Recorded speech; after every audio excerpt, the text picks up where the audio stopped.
ಆತ್ಮೀಯ ಮಿತ್ರರಿಗೆ ಈ ಯುವ ಲೈವ್ನ ವಿಶೇಷವಾದ ಕಾರ್ಯಕ್ರಮಕ್ಕೆ ಪ್ರೀತಿಪೂರ್ವಕವಾದ ಸ್ವಾಗತ. ಕಳೆದ ಕೆಲವಾರು ದಿನಗಳಿಂದ ಜಮ್ಮು ಮತ್ತು ಕಾಶ್ಮೀರದಲ್ಲಿ ಒಂದು ವಿಕಟವಾದ ಪರಿಸ್ಥಿತಿ ಎದುರಾಗಿದೆ.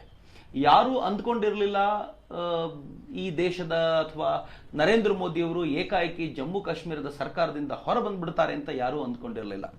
ಪಿಡಿಪಿ ಮತ್ತು ಭಾಜಪದ ಜೊತೆಗಾರಿಕೆ ಬಹಳ ಚೆನ್ನಾಗೇ ಇತ್ತು. ಆದರೆ ಏಕಾಏಕಿ ಪಿಡಿಪಿಯಿಂದ ಹೊರಗೆ ಬಂದಿರುವಂತ ಬಿಜೆಪಿ ಸಾಧಿಸ್ಲಿಕ್ಕೆ ಹೊರಟಿರೋದಾದ್ರೂ ಏನು? ಹಾಗೆ ಬಿಜೆಪಿ ಹೊರಗೆ ಬಂದ ಮರುಕ್ಷಣ ಯಾವುದನ್ನ ನಾವು ರಂಜಾನ್ನ ಸೀಸ್ ಫೈರ್ ಅಂತ ಕರೆದ್ವಿ, ಬಹುಶಃ ಕದನ ವಿರಾಮ ಸೈನಿಕರು ಮತ್ತು ಈ ಟೆರರಿಸ್ಟ್ಗಳ ನಡುವೆ ಹೇಗಿತ್ತೋ ಹಾಗೆ ಭಾಜಪ ಮತ್ತು ಪಿಡಿಪಿ ನಡುವೆಯೂ ಒಂದು ಕದನ ವಿರಾಮ ಇತ್ತ. ಅದು ರಂಜಾನ್ ನಂತರ ಮುಗಿಬೇಕು ಅಂತ ಕಾಯ್ತಾ ಇತ್ತ ಅನ್ನೋ ತರ ರಂಜಾನ್ ಮುಗಿದ ತಕ್ಷಣ ಕದನ ವಿರಾಮದಿಂದ ಹೊರಗೆ ಬಂದಂತ ಭಾಜಪ ಏಕಾಏಕಿ ಸೈನ್ಯಕ್ಕೆ ಮುಕ್ತ ಅವಕಾಶವನ್ನು ಕೊಡ್ತು. ಆ ಮುಕ್ತ ಅವಕಾಶವನ್ನ ಪಡ್ಕೊಂಡಂತ ಸೈನ್ಯ ಕದನ ವಿರಾಮ ಮುಗಿದ ಮರುದಿನವೇ 3 ಉಗ್ರವಾದಿಗಳನ್ನ ಯಮಪುರಿಗೆ ಅಟ್ಟುವಂತ ಅಪರೂಪದ ಸಾಧನೆ ಮಾಡಿದ್ದಾರೆ. ಬಹುಶಃ ನಿನ್ನೆ ಇದೇ ಸೈನ್ಯ 21 ಟೆರರಿಸ್ಟ್ಗಳ ಲಿಸ್ಟ್ ಅನ್ನು ಬಿಡುಗಡೆ ಮಾಡಿ, ಹಿಟ್ ಲಿಸ್ಟ್ ಅನ್ನು ಬಿಡುಗಡೆ ಮಾಡಿ, ಒಬ್ಬೊಬ್ಬರನ್ನು ಮನೆ ಕಳಿಸ್ತಾ ಇರ್ತೀವಿ ನೋಡ್ತಾ ಇರಿ ಅಂತ ಹೇಳಿ ತುಂಬಾ ಗಂಭೀರವಾದ ದನಿಯಲ್ಲಿ ಹೇಳಿಕೆ ಕೊಟ್ಟಿರೋದು ನೋಡಿದ್ರೆ ಬರೋ ದಿನಗಳಲ್ಲಿ ಕಾಶ್ಮೀರದಲ್ಲಿ ಸೇನೆಯ ಮಹಾಪ್ರಹಾರ ನಡೆಯುತ್ತಾ ಎನ್ನುವ ದೃಷ್ಟಿಯಿಂದ ಇವತ್ತು ನಾವು ವಿಶೇಷವಾದ ಅತಿಥಿಯನ್ನ ನಮ್ಮ ಸ್ಟುಡಿಯೋಕ್ಕೆ ಕರ್ಕೊಂಡಿದ್ದೀವಿ. ನಮ್ಮೊಂದಿಗೆ ಇವತ್ತು ನಾಯಕ್ ಈರಣ್ಣ ಉಧೋಶಿ ಅವರಿದ್ದಾರೆ. ಈರಣ್ಣ ಉಧೋಶಿ ಅವರಿಗೆ ಅತ್ಯಂತ ಪ್ರೀತಿಪೂರ್ವಕವಾದ ಸ್ವಾಗತವನ್ನ ಯುವ ಲೈವ್ನ ಈ ವಿಶೇಷವಾದ ಕಾರ್ಯಕ್ರಮಕ್ಕೆ ಕೊಡ್ತಾ ಇದ್ದೇನೆ. ಹಾಗೆ ವೀರಣ್ಣ ಉಧೋಶಿ ಅವರು ಅಕ್ಟೋಬರ್ 96ರಿಂದ ನವೆಂಬರ್ 97ರವರೆಗೂ ವೆಲ್ಲಿಂಗ್ಟನ್ ಅಲ್ಲಿದ್ರು. ಆನಂತರ ಜಾಮ್ನಗರ್ಗೆ ರಾಜಸ್ಥಾನದಲ್ಲಿ ಸರ್ವಿಸ್ ಮಾಡಿದ್ದಾರೆ. ತಂಗದಾರ್ ಜಮ್ಮು ಅಂಡ್ ಕಾಶ್ಮೀರ್ ಅಲ್ಲಿ ಸರ್ವಿಸ್ ಮಾಡಿದ್ದಾರೆ. 25RR ಮಡ್ರಾಸ್ ನಲ್ಲಿ ಅವರು ಸರ್ವಿಸ್ ಮಾಡಿದ್ದಾರೆ. ಬಟಾಲಿಕ್ ನಲ್ಲಿ, ಕಪೂರ್ತಲಾದಲ್ಲಿ, ಖಾನ್ಪುರ್ ಕ್ಯಾಂಪ್ ಅಲ್ಲಿ, ಹಾಗೆ UN ಮಿಷನ್ ಕಾಂಗೋಗೆ ಕೂಡ ಈರಣ್ಣ ಉಧೋಶಿ ಅವರು ಹೋಗಿ ಬಂದಿದ್ದಾರೆ. ಸಿಕಂದರಾಬಾದ್ ನಲ್ಲಿ ಅವರು ತಮ್ಮ ಸರ್ವಿಸ್ ನ ಕೊನೆವರೆಗೂ ಇದ್ರು ಈರಣ್ಣ ಉಧೋಶಿ ಅವರು. ಈಗ ಅವರು ಮಲ್ಲೇಶ್ವರಂನಲ್ಲಿ ಪೊಲೀಸ್ ಇದರಲ್ಲಿ ಸರ್ವಿಸ್ ಮಾಡ್ತಿದ್ದಾರೆ. ಫೈನ್, ಬಹಳ ಸಂತೋಷ. ಈರಣ್ಣ ಉಧೋಶಿ ಅವರು ನಮ್ಮ ಜೊತೆಗಿದ್ದಾರೆ. ಈರಣ್ಣ ಉಧೋಶಿ ಅವರನ್ನ ನಾನು ಕಾರ್ಯಕ್ರಮದ ಉದ್ದಕ್ಕೂ ಒಂದಷ್ಟು ಪ್ರಶ್ನೆಗಳನ್ನ ಕೇಳ್ತಾ ಹೋಗ್ತೀನಿ. ಹಾಗೂ ಕೆಲವೊಂದು ಪ್ರಶ್ನೆಗಳಿಗೆ ಏನನ್ನು ನೀವು ಇವತ್ತು ನಮಗೆ ಕೇಳ್ತಾ ಇದ್ದೀರೋ ಲೈವ್ ನಲ್ಲಿ, ಹಾಗೆ ನಮ್ಗೆ ಕೊಟ್ಟಿರುವಂತ ಅನೇಕ ಪ್ರಶ್ನೆಗಳ ಕುರಿತಂತೆ ನಾನು ನಿಮ್ಮೊಂದಿಗೆ ಉತ್ತರಿಸಬೇಕು ಅಂತ ನಾನು ಈ ಪ್ರಶ್ನೆ ಕೇಳಿದಾಗ್ಲಿಂದ, ಸೇನೆಯ ಮಹಾಪ್ರಹಾರದ ಕುರಿತಂತೆ ಕೇಳಿದಾಗ್ಲಿಂದ ಅನೇಕರ ಪ್ರಶ್ನೆ ಒಂದೇ ಇದೆ: ಕಾಶ್ಮೀರದಲ್ಲಿ ಆರ್ಟಿಕಲ್ 370 ತೆಗೆದುಹಾಕ್ಲಿಕ್ಕೆ ಸಾಧ್ಯ ಇಲ್ವಾ? ಈ ಪ್ರಶ್ನೆ ಎಲ್ಲರನ್ನೂ ಕಾಡುತ್ತೆ. ನರೇಂದ್ರ ಮೋದಿ ಅವರು ಅಧಿಕಾರಕ್ಕೆ ಬರುವಾಗ, ಇನ್ಫ್ಯಾಕ್ಟ್ ರೈಟಿಸ್ಟ್ ವಿಂಗಿನ ಯಾವುದೇ ಸರ್ಕಾರ ಅಧಿಕಾರಕ್ಕೆ ಬಂದಾಗ್ಲೂ, ಅಫ್ಕೋರ್ಸ್ ಅದು ಭಾಜಪ ಅಲ್ಲದೆ ಮತ್ಯಾವುದು ರೈಟಿಸ್ಟ್ ವಿಂಗ್ ನ ಸರ್ಕಾರ ಅಂತ ಹೆಮ್ಮೆಯಿಂದ ಹೇಳಿಕೊಂಡು ಬಂದದ್ದಿಲ್ಲ. ಭಾಜಪ ಸರ್ಕಾರ ಅಧಿಕಾರಕ್ಕೆ ಬಂದಾಗೆಲ್ಲ 370 ಆರ್ಟಿಕಲ್ ಬಗ್ಗೆ ಮಾತನಾಡುತ್ತೆ. ಆದ್ರೆ 5 ವರ್ಷಗಳು ಕಳೆದ್ರು 370 ಆರ್ಟಿಕಲ್ ನ ತೆಗಿಲಿಕ್ಕಾಗದೆ ಸುಮ್ಮನಾಗ್ಬಿಡುತ್ತೆ. ನರೇಂದ್ರ ಮೋದಿ ಅವರು ಈ 5ನೇ ವರ್ಷ 370 ಆರ್ಟಿಕಲ್ ನ ತೆಗಿತಾರಾ ಎನ್ನುವಂತ ಪ್ರಶ್ನೆ ಕುತೂಹಲಕಾರಿಯಾಗಿ ಕಾಡ್ತಾ ಇದೆ. ಈ ಕುತೂಹಲಕ್ಕೆ ಅಥವಾ ಈ ಕುತೂಹಲದ ಅಗ್ನಿಗೆ ತುಪ್ಪ ಹೊಯ್ದಿದ್ದು ಸುಬ್ರಹ್ಮಣ್ಯನ್ ಸ್ವಾಮಿ ಅವರು. ಯಾವಾಗ ಪಿಡಿಪಿಯಿಂದ ಬಿಜೆಪಿ ಹೊರಗೆ ಬಂತೋ, ಸುಬ್ರಹ್ಮಣ್ಯನ್ ಸ್ವಾಮಿ ಅವರು ಒಂದು ಟ್ವೀಟ್ ಮಾಡ್ತಾರೆ. ಆ ಟ್ವೀಟ್ ನಲ್ಲಿ ಸುಬ್ರಹ್ಮಣ್ಯನ್ ಸ್ವಾಮಿ ಅವರು ಹೇಳ್ತಾರೆ, ನಾನು ಹೇಳಿದಂತೆ ಮೊದಲನೇದಾಗಿದೆ, ಇನ್ನು ಎರಡನೇದಾಗಬೇಕಾಗಿರೋದು ಏನು ಅಂತಂದ್ರೆ 370 ಆರ್ಟಿಕಲ್ ನ ಅಬಾಲಿಷ್ ಮಾಡಬೇಕು ಮತ್ತು ಇದನ್ನು ತೆಗಿಬೇಕು ಅಂತಂದ್ರೆ ಸಂಸತ್ತಿನ ಎದುರಿಗೆ, ಕ್ಯಾಬಿನೆಟ್ ನ ಎದುರಿಗೆ ಅಥವಾ ಲೋಕಸಭೆಯ ಎದುರಿಗೆ, ರಾಜ್ಯಸಭೆಯ ಎದುರಿಗೆ ಇದನ್ನ ಮಂಡಿಸಬೇಕಾದ ಅಗತ್ಯವೇ ಇಲ್ಲ. ನೇರವಾಗಿ ರಾಷ್ಟ್ರಪತಿಗಳು ಇದನ್ನ ತೆಗೆದಿದ್ದೀನಿ ಅಂತ ಒಂದು ಆರ್ಡಿನೆನ್ಸ್ ಪಾಸ್ ಮಾಡಿದ್ರೆ ಅಲ್ಲಿಗೆ ಎಲ್ಲವೂ ಮುಗಿದೋಗುತ್ತೆ. ಹೀಗಾಗಿ 370 ಆರ್ಟಿಕಲ್ ನ ತೆಗೆಯೋದು ತುರ್ತು ಅಗತ್ಯ ಅಂತ ಹೇಳಿದ ಕ್ಷಣದಿಂದ ದೇಶದಲ್ಲಿ ಎಲ್ಲ ಕಡೆ ಬುದ್ಧಿಜೀವಿಗಳು ಕುಣಿದಾಡ್ಲಿಕ್ಕೆ ಶುರು ಮಾಡಿಬಿಟ್ಟಿದ್ದಾರೆ. ನರೇಂದ್ರ ಮೋದಿ 370 ಆರ್ಟಿಕಲ್ ನ ತೆಗೆದು ಬಿಡ್ತಾರಾ ಅಂತ. ಆರ್ಟಿಕಲ್ 370 ಬಗ್ಗೆ ನಾವು ತುಂಬಾ ಮಾತಾಡ್ತೀವಿ, ಆದರೆ ವಾಸ್ತವವಾಗಿ 370 ಆರ್ಟಿಕಲ್ ಅಂದ್ರೆ ಏನು ಗೊತ್ತೇನು? ಭಾರತಕ್ಕೆ ಸ್ವಾತಂತ್ರ್ಯ ಬರೋ ಹೊತ್ತಿನಲ್ಲಿ ಭಾರತ ಮತ್ತು ಪಾಕಿಸ್ತಾನ ಅಂತ ಡಿವಿಷನ್ ಆಯಿತು.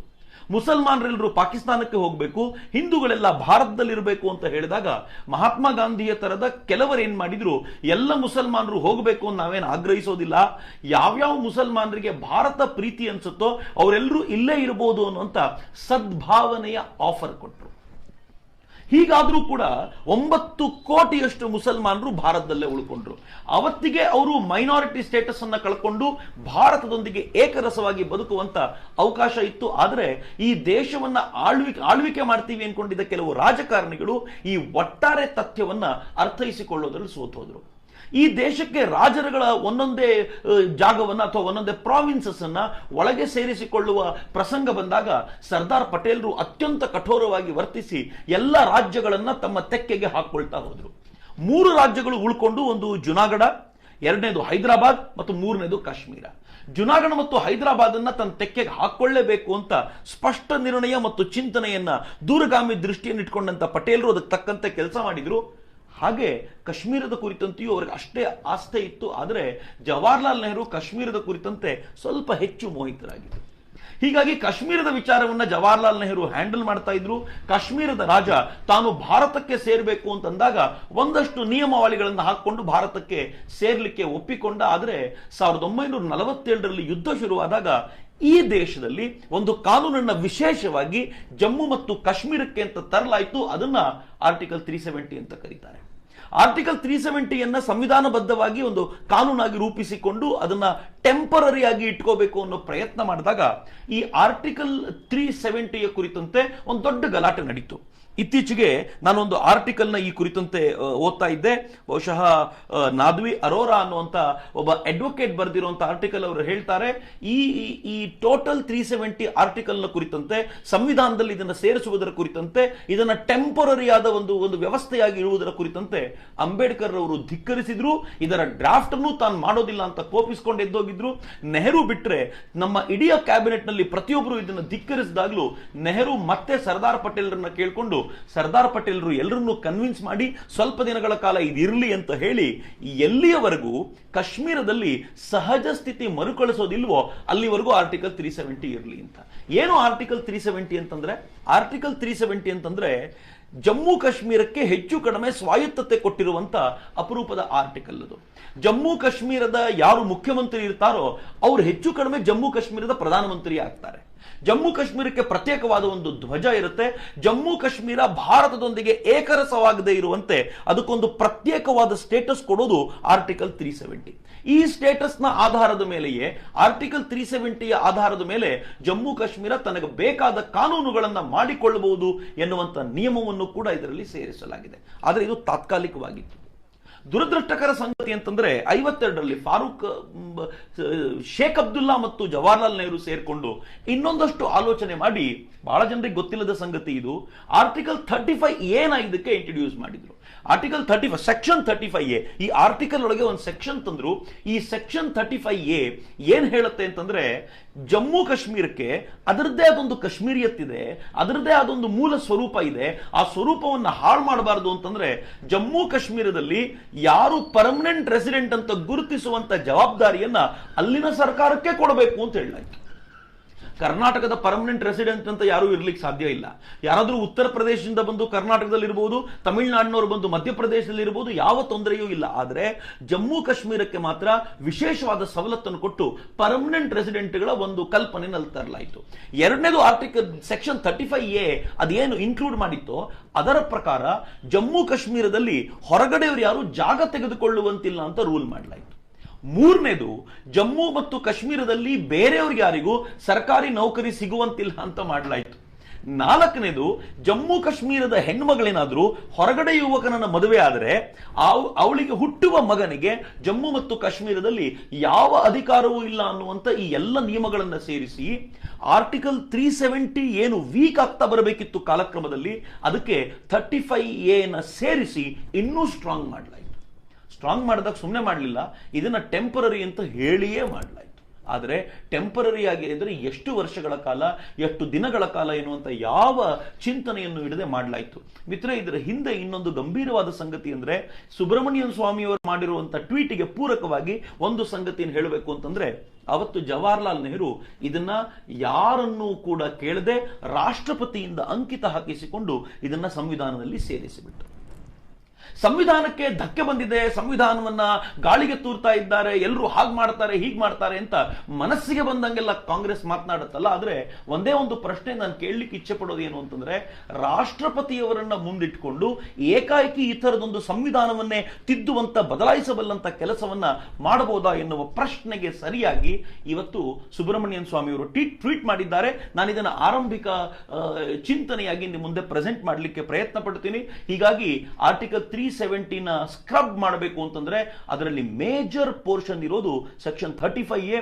ಅದನ್ನು ಒಂದ್ಸಲ ತೆಗೆದು ಬಿಟ್ರೆ ಅವರ ಅನೇಕ ದೊಡ್ಡ ಸಂಗತಿಗಳು ಅಥವಾ ಯಾವುದರ ಆಧಾರದ ಮೇಲೆ ಕಾಶ್ಮೀರ ತುಂಬಾ ಮಾತನಾಡುತ್ತೋ ಅದು ಕಳೆದು ಹೋಗುತ್ತೆ ಅಂತ. ನಾನು ಜಮ್ಮು ಮತ್ತು ಕಾಶ್ಮೀರಕ್ಕೆ ತುಂಬಾ ಬಾರಿ ತಿರುಗಾಡಿದ್ದೀನಿ. ತಿರುಗಾಡುವಾಗ ಒಂದು ಸಂಗತಿ ನಿಮ್ ಜೊತೆ ಹಂಚ್ಕೋಬೇಕು ಮಿತ್ರರೇ, ಜಮ್ಮುವಿನಲ್ಲಿ ಬಹಳ ಹಿಂದೆ ಪಾಕಿಸ್ತಾನ ಮತ್ತು ಭಾರತ ಡಿವೈಡ್ ಆದಾಗ ಒಂದು ದೊಡ್ಡ ಹಿಂದೂ ಸಮೂಹ ಒಳಗೆ ಬಂದ್ಬಿಟ್ಟಿತ್ತು. ಇನ್ಫ್ಯಾಕ್ಟ್ ಜಮ್ಮು ಮತ್ತು ಕಾಶ್ಮೀರದಲ್ಲಿ ದಲಿತ ವರ್ಗದಲ್ಲಿರುವಂತಹ ಈ ಜನರಿಗೆ ಇವತ್ತಿಗೂ ಕೂಡ ಪರ್ಮನೆಂಟ್ ರೆಸಿಡೆಂಟ್ಸ್ ಅನ್ನುವಂತ ಒಂದು ಗೌರವವನ್ನು ಪ್ರದಾನ ಮಾಡಲಿಲ್ಲ. ಯಾಕೆ ಅಂತಂದ್ರೆ ಅವರು ವಿಭಜನೆ ಆದಾಗ ಬರಲಿಲ್ಲ, ಅದಾದ ಒಂದೆರಡು ವರ್ಷಗಳ ನಂತರ ಭಾರತಕ್ಕೆ ವಲಸೆಯಿಂದ ಬಂದಿರೋದ್ರಿಂದ ಇವರು ಮೂಲ ಜಮ್ಮು ಕಾಶ್ಮೀರದವರು ಅಲ್ಲ ಎನ್ನುವಂತ ವಾದ ಇವತ್ತಿಗೂ ಇದೆ. ದಲಿತರ ಚಿಂತನೆ ತುಂಬಾ ಮಾಡುವಂತವ್ರು ಯಾರೂ ಕೂಡ ಜಮ್ಮು ಮತ್ತು ಕಾಶ್ಮೀರದಲ್ಲಿರುವಂತಹ ಈ ದಲಿತರ ಕುರಿತಂತೆ ಒಂದು ದಿನ ದನಿ ಎತ್ತದೇ ಇರೋದು ಬಹಳ ದುರ್ದೈವದ ಸಂಗತಿ. ಇದೇ ಗ್ರೂಪಿನೊಂದಿಗೆ ಬಂದವರು ಈ ದೇಶದ ಈ ಹಿಂದಿನ ಪ್ರಧಾನಿ ಮನಮೋಹನ್ ಸಿಂಗ್ರು ಕೂಡ. ನಾನು ಈ ದಲಿತರದ್ದು ಒಂದು ಇಂಟರ್ವ್ಯೂ ಮಾಡ್ಲಿಕ್ಕೆ ಹೋದಾಗ ಅವ್ರನ್ನ ಕೇಳ್ತಿದ್ದೆ. ಅವ್ರು ಹೇಳಿದ್ರು, ಮನಮೋಹನ್ ಸಿಂಗ್ ಹತ್ರ ನಾವು ಹೋಗಿದ್ವಿ, ನೀವು ಕೂಡ ನಮ್ಮವರೇ, ನೀವು ಜಮ್ಮು ಕಾಶ್ಮೀರದಲ್ಲಿರದೆ ಪಂಜಾಬ್ನಲ್ಲಿ ಇದ್ದಿದ್ದಕ್ಕೋಸ್ಕರ ನೀವತ್ತು ಪ್ರಧಾನಮಂತ್ರಿ ಆದ್ರಿ, ನಾವು ಜಮ್ಮು ಕಾಶ್ಮೀರದಲ್ಲಿ ಅಂದಿನ ಪ್ರಧಾನಮಂತ್ರಿ ಕೇಳ್ಕೊಂಡ್ರು ಎನ್ನುವ ಕಾರಣಕ್ಕೋಸ್ಕರ ಉಳಿದ್ವಿ, ಇವತ್ತು ನಮಗೆ ಒಂದು ಗವರ್ಮೆಂಟ್ ಜಾಬ್ ಕೂಡ ಜಮ್ಮು ಕಾಶ್ಮೀರದಲ್ಲಿ ಸಿಗೋ ಸ್ಥಿತಿಯಲ್ಲಿಲ್ಲ, ನಮ್ಮನ್ನ ಯಾಕೆ ಈಗಲೂ ಹೀಗೆ ಇಟ್ಟಿದ್ದೀರಿ ಅಂತ.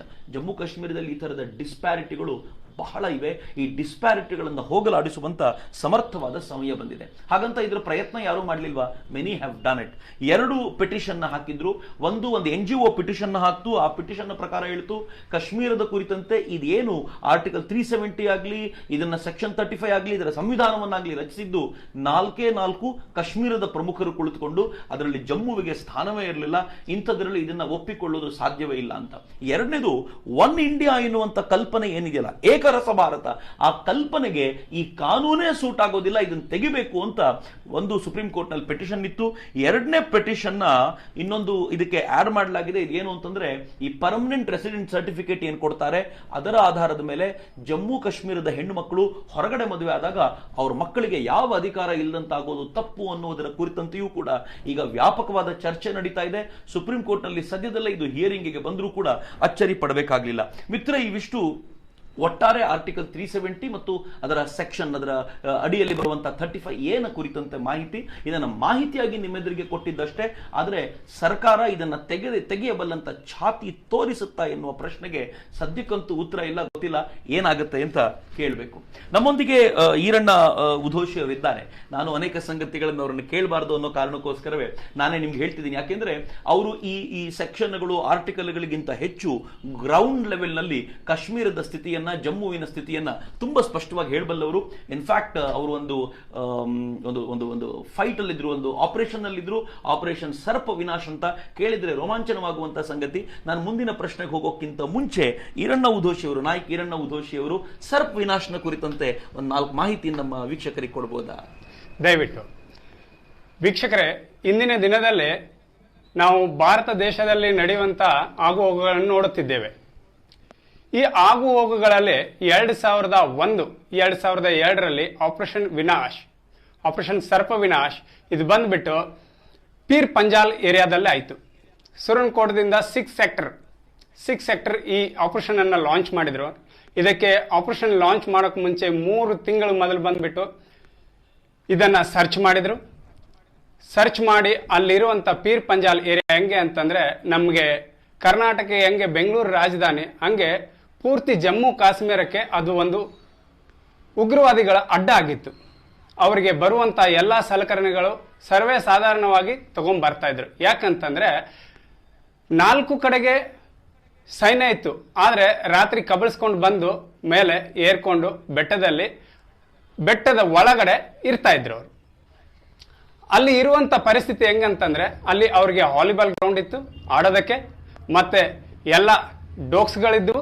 ಡೋಕ್ಸ್ ಅಂತಂದ್ರೆ 3 ಕಡೆಗೆ ಬೆಟ್ಟ, 1 ಕಡೆಗೆ ಮಾತ್ರ ಬಾಗಿಲು ಇರುತ್ತೆ. ಅದ್ರ ಒಳಗಡೆ ಅವರು ವಾಸಿಸ್ತಾ ಇದ್ರು.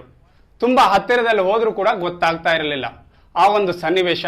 ಆ ಆಪರೇಷನ್ ಸರ್ಪ ವಿನಾಶನ 70 ಜನರು 2 ಪ್ಯಾರಾ SF ದವರು ಮಾಡಿದ್ರು. ಅದಕ್ಕೆ ಔಟರ್ ಮತ್ತೆ ಇನ್ನರ್ ಕೋಡನ್ಗೆ 3600 ಜನ ಸೈನಿಕರು ಹಗಲು ರಾತ್ರಿ ಅನ್ನೋದು 24 ದಿನಗಳವರೆಗೆ ಆ ಆಪರೇಷನ್ ನಡೀತು. ಆ ಆಪರೇಷನ್ದಲ್ಲಿ ಸುಮಾರು 106 ಉಗ್ರವಾದಿಗಳನ್ನು ಕೊಂದರು. ಆ ಡೋಕದಲ್ಲಿ ಇರುವಂತ ಉಪ್ಪಿನಕಾಯಿ ಎಷ್ಟು ಇರ್ಬೋದು ಅನ್ನೋದು ಒಂದು ವಿಚಾರ ಮಾಡಿದ್ರೆ 2 ಸಿಂಟೆಕ್ಸ್ 500 ಲೀಟರ್ದು 2 ಸಿಂಟೆಕ್ಸ್ ಉಪ್ಪಿನಕಾಯಿ ಇತ್ತು. ಒಂದು 500ರಿಂದ 1000 ಬ್ಲಾಂಕೆಟ್ಸ್ ಇದ್ವು. ಮತ್ತೆ ಅವ್ರ ವೆಪನ್ಸ್ ಅನ್ನ ಹುಡುಕೋದಕ್ಕೆ ಹೋದಾಗ ನಮಗೆ ಮೈ ರೋಮಾಂಚನಕಾರಿ ಆಯಿತು. ಡಾಗ್ ಸ್ಕ್ವಾಡು ಮತ್ತೆ ಇಂಜಿನಿಯರ್ ಸ್ಕ್ವಾಡ್ಗಳು ಬಂದು ಸರ್ಚ್ ಮಾಡೋದಕ್ಕೆ ಸ್ಟಾರ್ಟ್ ಮಾಡಿದ್ರೆ ಆ ಬೆಟ್ಟದಲ್ಲಿರುವಂತ ಒಂದೊಂದು ಮರದಲ್ಲಿ ಒಂದೊಂದು ವೆಪನ್ ಸಿಕ್ತು ಬಂಧುಗಳೇ. ಆ ವೆಪನ್ನು ಒಂದು 407ದಷ್ಟು ವೆಪನ್ ಇದ್ದಿರಬಹುದು. ಅಲ್ಲಿದ್ದಿರುವ ಆ ವ್ಯವಸ್ಥೆ ಆ ದಿನ ಹಾಳಾಗದೆ ಹೋಗಿದ್ರೆ ಇಂದಿನ ದಿನದಲ್ಲಿ ಯಾವ ಒಂದು ಪರಿಸ್ಥಿತಿ ಇರಬಹುದಾಗಿತ್ತು ಅನ್ನೋದನ್ನ ನಾವು ಗಮನಿಸಬೇಕು. ಒಂದು ಬಹಳ ಗಂಭೀರವಾದ ಸಂಗತಿ ನೀವು ಹೇಳ್ತಿರೋದು. ಅಷ್ಟೊಂದು ವೆಪನ್ಸ್ ಅನ್ನು ಅವರು ಇಟ್ಟುಕೊಂಡು ಪೀರ್ ಪಂಜಾಲ್ನ ಆ ಪ್ರದೇಶದಲ್ಲಿ ನಾವು ಹೋಗಲಿಕ್ಕೆ ಸಾಧ್ಯ ಇಲ್ಲದೆ ಇರೋ ಜಾಗದಲ್ಲಿ ಸಿಲಿಂಡರ್ಗಳನ್ನು ಇಟ್ಟುಕೊಂಡು ಐ ವಾಸ್ ಶಾಕ್. ನಾನು ಇದನ್ನು ಕೇಳಬೇಕಾದಾಗ ಬಹಳ ವಿಚಿತ್ರ ಅನ್ಸುತ್ತೆ. ಮಿತ್ರರೇ, ಅಲ್ಲಿ ಇಲ್ಲಿ ಕೂತ್ಕೊಂಡು ನಮ್ಗೆ ಮಾತಾಡೋದು ಬಹಳ ಸುಲಭ. ಸೈನಿಕರು ಯಾಕೆ ಅದು ಮಾಡೋದಿಲ್ಲ, ಸೈನಿಕರು ಯಾಕೆ ಇದು ಮಾಡೋದಿಲ್ಲ. ಅಲ್ಲಿನ ಪರಿಸ್ಥಿತಿ ಹೇಗಿದೆ ಅಂತಂದ್ರೆ ನಿಮಗೆ ಸ್ಟ್ರೈಟ್ ರೋಡ್ ನೋಡ್ಲಿಕ್ಕೆ ಸಿಗೋದಿಲ್ಲ ಮೋಸ್ಟ್ ಆಫ್ ದಿ ಟೈಮ್. ನೀವು ಉದ್ದಕ್ಕೂ ನೀವೇನಾದ್ರೂ ಒಂದೊಂದು ಘಾಟ್ ಕೂಡ ಅಲ್ಲಿ ನೋಡಿದರೆ, ಅಲ್ಲಿನ ಒಂದೊಂದು ಪಾಸ್ಗಳನ್ನು ನೋಡಿದರೆ ಇಟ್ ಇಸ್ ಜಸ್ಟ್ ಇಂಪಾಸಿಬಲ್. ಈಗೊಂದು ಏನು ಜೊಜಿಲಾ ಪಾಸಿಗೊಂದು ಏನು ಸುರಂಗವನ್ನ ಕೊರಿತಾ ಇದ್ದಾರೆ.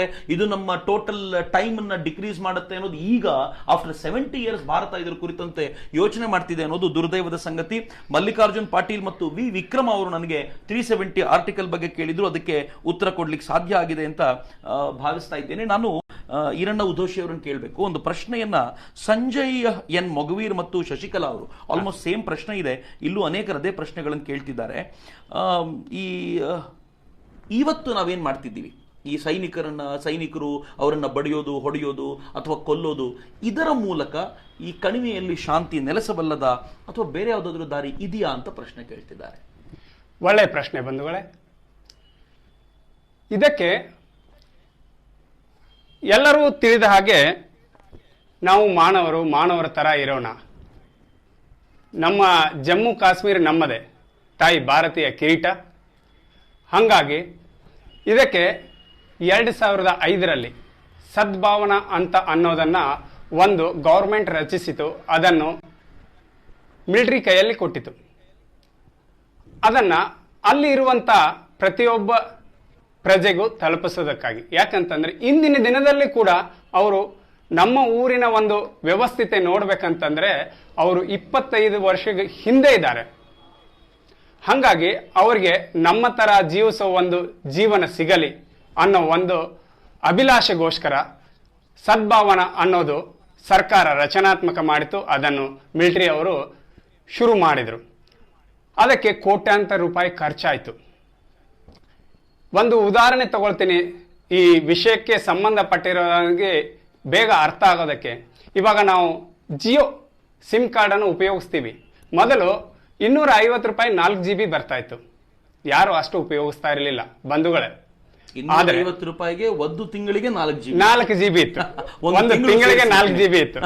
ಇವಾಗ ನಮಗೆ ಪ್ರತಿದಿನ 1.5 GB 350 ರೂಪಾಯಿ ಹಾಕಿದ್ರೆ ಸಾಕು ಜಿಯೋದಲ್ಲಿ. ಹಂಗಿದ್ದಾಗ ಇವಾಗ ಅದನ್ನೇ ಅರ್ಥ ಮಾಡ್ಕೊಳ್ಬೇಕಂತಂದ್ರೆ ಅದನ್ನ ಕೆಲವೊಬ್ರು ದುರುಪಯೋಗ ತಗೊಳ್ತಾರೆ, ಕೆಲವರು ಉಪಯೋಗ ತಗೊಳ್ತಾರೆ.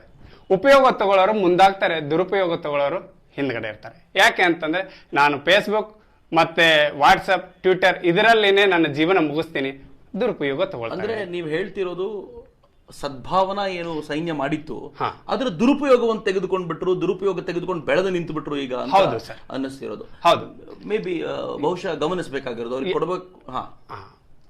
ಕೊಡಲೇಬೇಕು ಸರ್.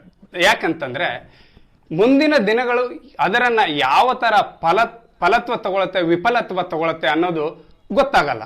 ಹಾಗಾಗಿ ಇವಾಗ ಆ ದಿನದಲ್ಲಿ 2001ರಿಂದ 2004ರವರೆಗೆ ನಾನು ಜಮ್ಮು ಕಾಶ್ಮೀರದಲ್ಲಿ ಸರ್ವಿಸ್ ಮಾಡುವಾಗ ನೋಡಿದ್ದು ಒಂದು ಏನಂತಂದ್ರೆ, ನಮಗೆ ಅವರು ಹೆದರ್ತಾನೂ ಇದ್ರು, ಅದೇ ತರ ಅವರಲ್ಲಿ ಧನಾತ್ಮಕ ಭಾವನೆ ಕೂಡ ಇತ್ತು.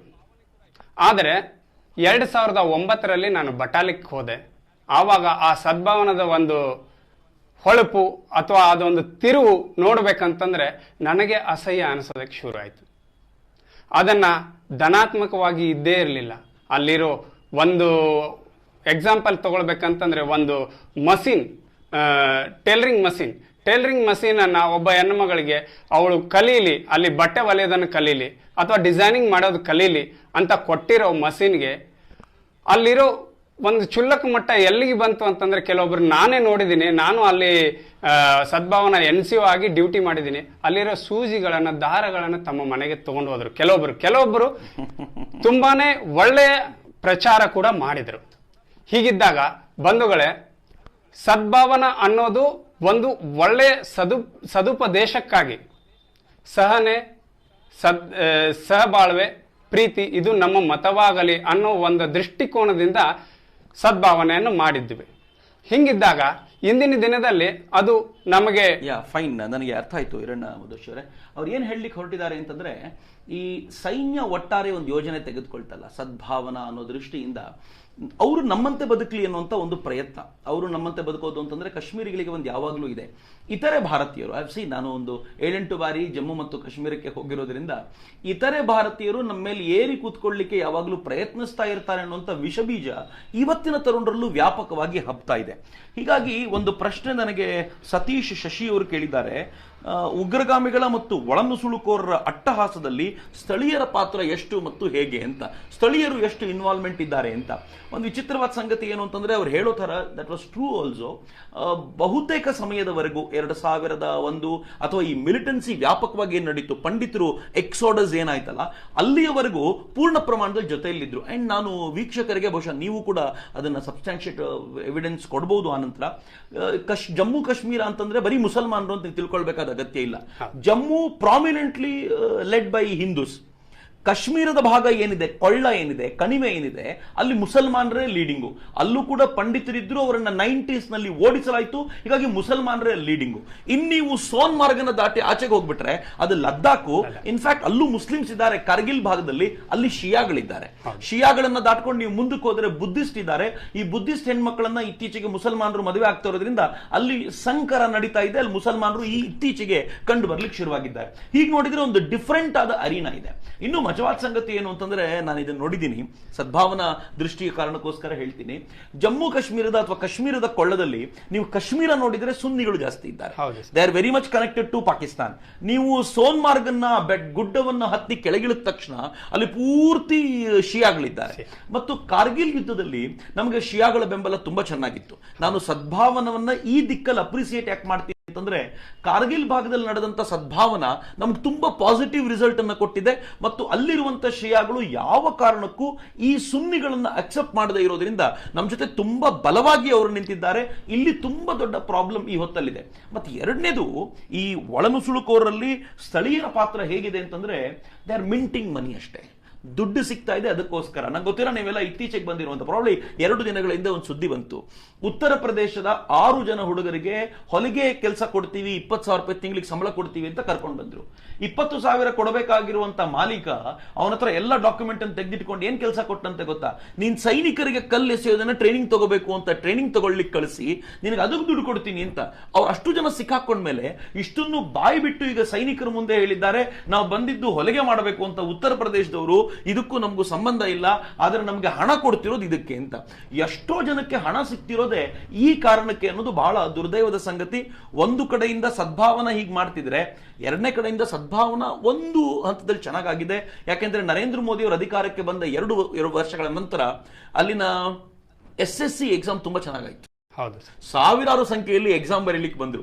ಮೊದಲನೇ ಬಾರಿಗೆ ಅಥವಾ ಇಷ್ಟು ವರ್ಷಗಳಲ್ಲಿ ಇಷ್ಟು ದೊಡ್ಡ ಪ್ರಮಾಣದಲ್ಲಿ ಮುಸಲ್ಮಾನರು ಎಕ್ಸಾಮ್ ಬರೀಲಿಕ್ಕೆ ಬಂದಿದ್ದು ಮೊದಲನೇ ಬಾರಿಗೆ ಅನ್ನುವಂಥ ಸುದ್ದಿ ವ್ಯಾಪಕವಾಗಿ ಹರಡಿತು. That was very good moment. But ನಾನು ಚೇಂಜ್ ಯಾವಾಗಾಯ್ತು ಅನ್ನೋದು ಕೇಳೋದಾದ್ರೆ, ನನಗೆ ತುಂಬಾ ಅನ್ಸೋದು ಬುರ್ಹನ್ ವಾನಿಯ ಹತ್ಯೆಯ ನಂತರ ಕಾಶ್ಮೀರದಲ್ಲಿ ಒಂದು ದೊಡ್ಡ ಅಲೆ ಅವ್ರ ಕಡೆಗೆ ವಾಪಸ್ ತಿರ್ಕೊಂಡ್ಬಿಡ್ತು. ಈ ಭಯೋತ್ಪಾದಕರ ಕೈ ಮೇಲಾಗಿದ್ದಲ್ಲಿ ನರೇಂದ್ರ ಮೋದಿ ಅವರ ಒಟ್ಟಾರೆ ವಾತಾವರಣ ಗಮನಿಸಿದ್ರೆ, ಯಾರೋ ಕೇಳಿದ್ರು ನರೇಂದ್ರ ಮೋದಿ ಅವರು ಏನು ಕೆಲಸ ಮಾಡ್ತಾ ಇಲ್ವಾ, ಅಲ್ಲಿ ಏನಾಗ್ತಿದೆ ಅಂತ ಕೇಳಿದ್ರು. ನರೇಂದ್ರ ಮೋದಿ ಅವರು ಬಂದ ನಂತರ ಒಂದು 3-4 ಸಂಗತಿ ನಾನು ನೆನಪಿಸ್ಕೊಳ್ಬೇಕು, ನಿಮಗೂ ಬಹುಶಃ ನೆನಪಿರಬಹುದು. ಮೊದಲನೇದಾಗಿ ನರೇಂದ್ರ ಮೋದಿ ಅವರು ಏನ್ ಮಾಡಿದ್ರು, ಅಲ್ಲಿ ಪ್ರವಾಹ ಬಂದಾಗ ಅಲ್ಲೇ ಉಳ್ಕೊಂಡ್ರು. ಈ ದೇಶದ ಸೇನೆಯಂತೂ ಹೇಗೆ ಅಂತಂದ್ರೆ, ತಮ್ಮ ಹತ್ರ ಇರೋ ಆ ಬೋಟ್ಗಳನ್ನು ತಗೊಂಡು ಬಂದು ಪ್ರವಾಹದಲ್ಲಿ ಸಿಲುಕಿಕೊಂಡಿದ್ದ ಯಾರ್ಯಾರು ಕಲ್ಲು ಎಸೆದಿದ್ರು ಅವರನ್ನೇ ಕರ್ಕೊಂಡು ಬಂದು ಅವರನ್ನೇ ದಡ ಸೇರಿಸುವಂತ ಪ್ರಯತ್ನ ಮಾಡಿದ್ರು. That was a wonderful gesture by the army. ಅದಾದ್ಮೇಲೆ ನರೇಂದ್ರ ಮೋದಿ ಅವರು ದೊಡ್ಡದೊಂದು ಪ್ಯಾಕೇಜ್ ಅನ್ನು ಅವರಿಗೆ ಘೋಷಣೆ ಮಾಡಿದ್ರು, ರೀಬಿಲ್ಡಿಂಗ್ ಆಫ್ ಕಾಶ್ಮೀರ್ ಅನ್ನೋ ಪ್ಲಾನ್ ಮಾಡಿದ್ರು. ಅದಾದ್ಮೇಲೆ ನರೇಂದ್ರ ಮೋದಿ ಅವರು ಒಂದೊಂದೇ ಹಂತಕ್ಕೆ ಹೋಗಿ ಎಲ್ಲಿವರೆಗೂ ಮಾಡಿದ್ರು ಅಂತಂದ್ರೆ, ಕಾಶ್ಮೀರದ ವಿಚಾರದ ದೃಷ್ಟಿಯಿಂದಲೇ ಪಾಕಿಸ್ತಾನಕ್ಕೆ ಶಾಲನ್ನ ಕಳಿಸ್ಕೊಟ್ಟಿದ್ರು. ಅವರು ನವಾಜ್ ಶರೀಫ್ ಅನ್ನ ತಬ್ಬಿಕೊಂಡಂತ ಸುದ್ದಿ ಬಹಳ ವ್ಯಾಪಕವಾಗಿತ್ತು. ಒಟ್ಟಾರೆ ಮಿಲಿಟೆನ್ಸಿ ಹೆಚ್ಚು ಕಡಿಮೆ ಹೊಸ ರಿಕ್ರೂಟ್ಮೆಂಟ್ ಇಲ್ಲದೆ ಒದ್ದಾಡ್ತಿದ್ದ. ಬುರ್ಹನ್ ವನಿ ಯಾವಾಗ ಅವನ ಮರ್ಡರ್ ಆಯ್ತು, ಅವನನ್ನು ಹತ್ಯೆ ಮಾಡಿದ ನಂತರ ಒಂದು ತಪ್ಪಾಗಿದ್ದೇನು ಅಂತಂದ್ರೆ, ಬುರ್ಹನ್ ವನಿಯ ಬಾಡಿಯನ್ನ ಕೊಡ್ಲಾಯ್ತು. ಆ ಇದಕ್ಕೆ 10,000 ಜನ ಸೇರಿದ್ರು. ಜನಾಜಾ ಅಂತ ಏನ್ ಕರೀತಾರೆ, ಆ ಜನಾಜಾಗ 10,000 ಜನ ಸೇರಿದ್ರು. ಆ 10,000 ಜನ ಸೇರಿದಾಗ ಇನ್ನೊಂದು ಕರೆಂಟ್ ಶುರುವಾಯ್ತಲ್ಲ, ನಾನು ಬುರ್ಹನ್ ವನಿ ತರ ಇರಬೇಕು ಅಂತ.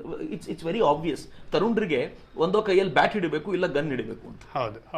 ಸೊ ವಿರಾಟ್ ಕೊಹ್ಲಿ ಆಗಬೇಕು, ಇಲ್ಲ ಬುರ್ಹನ್ ವನಿ ಆಗಬೇಕು ಅಂತ. Either if you get a chance to become Virat Kohli ಆಗ್ತೀರಾ, ಇಲ್ಲಾಂದ್ರೆ becoming Burhan Wani is easy. ನೀವು ಒಂದು ಗನ್ ತಗೊಂಡೊಂದು ಫೋಟೋ ತೆಗೆಸ್ಕೊಳ್ಳೋದು ಬಹಳ ಸುಲಭ ಅಂತ. ಒಂದು ರಿಕ್ರೂಟ್ಮೆಂಟ್ ನ ಪ್ರವಾಹ ಶುರುವಾಯ್ತಲ್ಲ, ದಿಸ್ ವಾಟ್ ಐ ಫೀಲ್. ಏನ್ ಅನ್ಸುತ್ತೆ ನಿಮ್ಗೆ? ಆ ಹೊತ್ತಲ್ಲಿ ಒಂದು ದೊಡ್ಡ ಬದಲಾವಣೆ ಬಂತು ಅಂತ ಅನ್ಸಲ್ವಾ? ಹೌದು ಸರ್. ಇವಾಗ ಅಲ್ಲಿ ಜಮ್ಮು ಕಾಶ್ಮೀರದಲ್ಲಿ ನಾವು ತಿಳಿದಿರೋ ಹಾಗೆ ನಮ್ಮ ಸರಾಗವಾಗಿ ನಡೆಯುತ್ತಿರುವಂತ ರಸ್ತೆಗಳೆಲ್ಲ ಯಾವ ಒಂದು ಎಲೆಕ್ಟ್ರಿಸಿಟಿ ಇಲ್ಲ. ಬಂಧುಗಳೇ, ಒಂದು ಕಡೆಗೆ ಅಲ್ಲಿರೋ ನ್ಯಾಚುರಿಟಿ ಹೆಂಗೆ ಅಂತಂದ್ರೆ, ಒಂದು ಕಡೆಗೆ ನದಿ ಇರತ್ತೆ, ನದಿ ಮೇಲೆ ಇರೋದು ರೋಡ್ ಮೇಲೆ ಇರೋದು ಬೆಟ್ಟದಿಂದ ಒಂದು ಕೆಳಗಡೆ ಒಂದು ಹರಳು ಬೀಳೋದಕ್ಕೆ ಶುರು ಆಯ್ತು ಅಂತಂದ್ರೆ ದೊಡ್ಡ ಒಂದು ಪ್ರಪಾತನೆ ಬಂದು ಬೀಳೋ ಆಗಿರುತ್ತೆ. ಆದ್ರೆ ಇಲ್ಲಿ ನಮ್ಮ ಮಂಗಳೂರಲ್ಲಿ ಮೊನ್ನೆ ಮಳೆ ಆಗಿದ್ದಕ್ಕೆ ಅರ್ಧ ರಾಜನೇ ಹೋಗಿ ಅವ್ರನ್ನೆಲ್ಲರನ್ನು ಸಂರಕ್ಷಿಸಿದ್ರು. ಆದ್ರೆ ಇದು ಪ್ರತಿ ವರ್ಷ ಅಲ್ಲಿ ಜಮ್ಮು ಕಾಶ್ಮೀರದಲ್ಲಿ ಆಗತ್ತೆ ಬಂಧುಗಳೇ. ಅದು ಇದುವರೆಗೆ ಗೊತ್ತಾಗಿರ್ಲಿಲ್ಲ. ಮೀಡಿಯಾದವರು ಇವಾಗ ಹೋಗ್ತಾ ಇದ್ದಾರೆ, ಅದಕ್ಕಾಗಿ ಒಂದು 4-5 ವರ್ಷದಿಂದ ಇವಾಗ ಗೊತ್ತಾಗ್ತಾ ಇದೆ.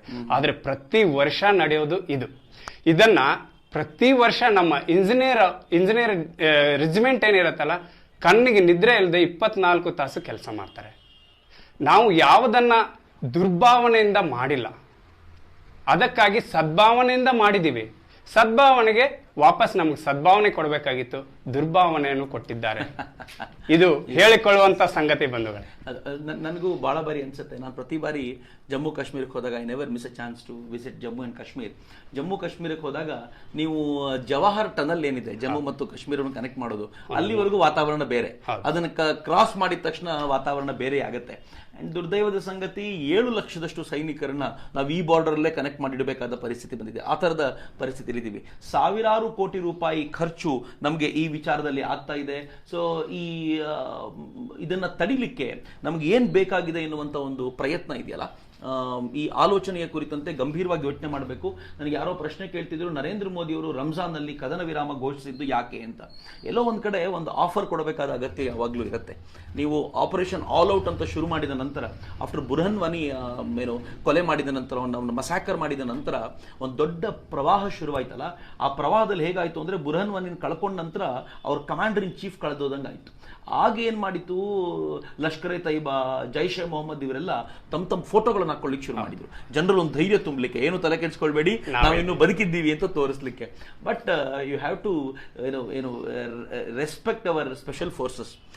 ಅದು SF ಇರ್ಬೋದು, RR ಇರ್ಬೋದು, ಅದಲ್ಲಿನ ಬೇರೆ ಬೇರೆ ರೆಜಿಮೆಂಟ್ಗಳಿರ್ಬೋದು. ಯಾವ ತರ ಕೆಲಸ ಮಾಡಿದ್ರು ಅಂತಂದ್ರೆ, ಯಾವ್ಯಾವ ಪೋಸ್ಟರ್ ಅಲ್ಲಿ ಯಾವ್ಯಾವ ಫೋಟೋ ಬರುತ್ತೋ ಅಂತದನ್ನ ಗುರ್ತಿಟ್ಕೊಂಡ್ರು, ಅವ್ರನ್ನ ಹುಡುಕಿ ಕೊಂದು ಬಿಸಾಕಿ ಹೇಗ್ ಮಾಡಿದ್ರು ಅಂದ್ರೆ, ಕಾಶ್ಮೀರದ ಕೊಳ್ಳದಲ್ಲಿ ಯಾರು ಭಯೋತ್ಪಾದಕ ಅಂತ ಬಂದ್ರು ಅವನು ನಾವು ಬಿಡಲ್ಲ ಎನ್ನುವ ಮಟ್ಟಿಗೆ ಸೇನೆ ಒಂದು ವಾತಾವರಣವನ್ನು ಕ್ರಿಯೇಟ್ ಮಾಡಿಬಿಡ್ತು. ಒಂಥರ ಭಯದ ವಾತಾವರಣ ಅದು. ಆ ಭಯದ ವಾತಾವರಣದಲ್ಲಿ ಜನರಿಗೆ ಧೈರ್ಯವನ್ನು ತುಂಬುವಂತ ಒಂದು ಪ್ರಯತ್ನ ಮಾಡಲೇಬೇಕಾಗಿತ್ತು. ಬಹುಶಃ ಅದಕ್ಕೋಸ್ಕರ, ಮತ್ತು ಇದನ್ನು ಮಾಡೋಕ್ಕಿಂತ ಮುಂಚೆ ಅಜಿತ್ ದೋವಲ್ ಥರದವರ ಜೊತೆ ಡಿಸ್ಕಷನ್ ಆಗಿದೆ. ಮತ್ತು ನೀವು ಈವೆಂಟ್ ಗಳನ್ನ ಗಮನಿಸಿದ್ರೆ ಗೊತ್ತಾಗುತ್ತೆ, it was very simple. Nirmala Sitharaman ಯಾವ ಕಾರಣಕ್ಕೂ ನಾವು ಕದನ ವಿರಾಮ ಘೋಷಣೆ ಮಾಡೋದಿಲ್ಲ ರಂಜಾನ್ ಸಂದರ್ಭದಲ್ಲಿ ಅಂತ ಹೇಳಿದ್ರು. ಅದಾದ 2 ದಿನಗಳಲ್ಲೇ ರಾಜನಾಥ್ ಸಿಂಗ್ ಅವರು ಬಂದು ಇದನ್ನು ಘೋಷಣೆ ಮಾಡಿದ್ರು ಅಂತ ಹೇಳಿದ್ರೆ, ವಾಸ್ ಸಮ್ ಡಿಸ್ಕಷನ್, ಏನೋ ಒಂದು ಇಂಪಾರ್ಟೆಂಟ್ ಡಿಸ್ಕಷನ್ ಇತ್ತು, ಮತ್ತು ಜನರಿಗೆ ಒಂದು ಓಪನ್ ಇದು ಕೊಡಬೇಕು ಅಂತ.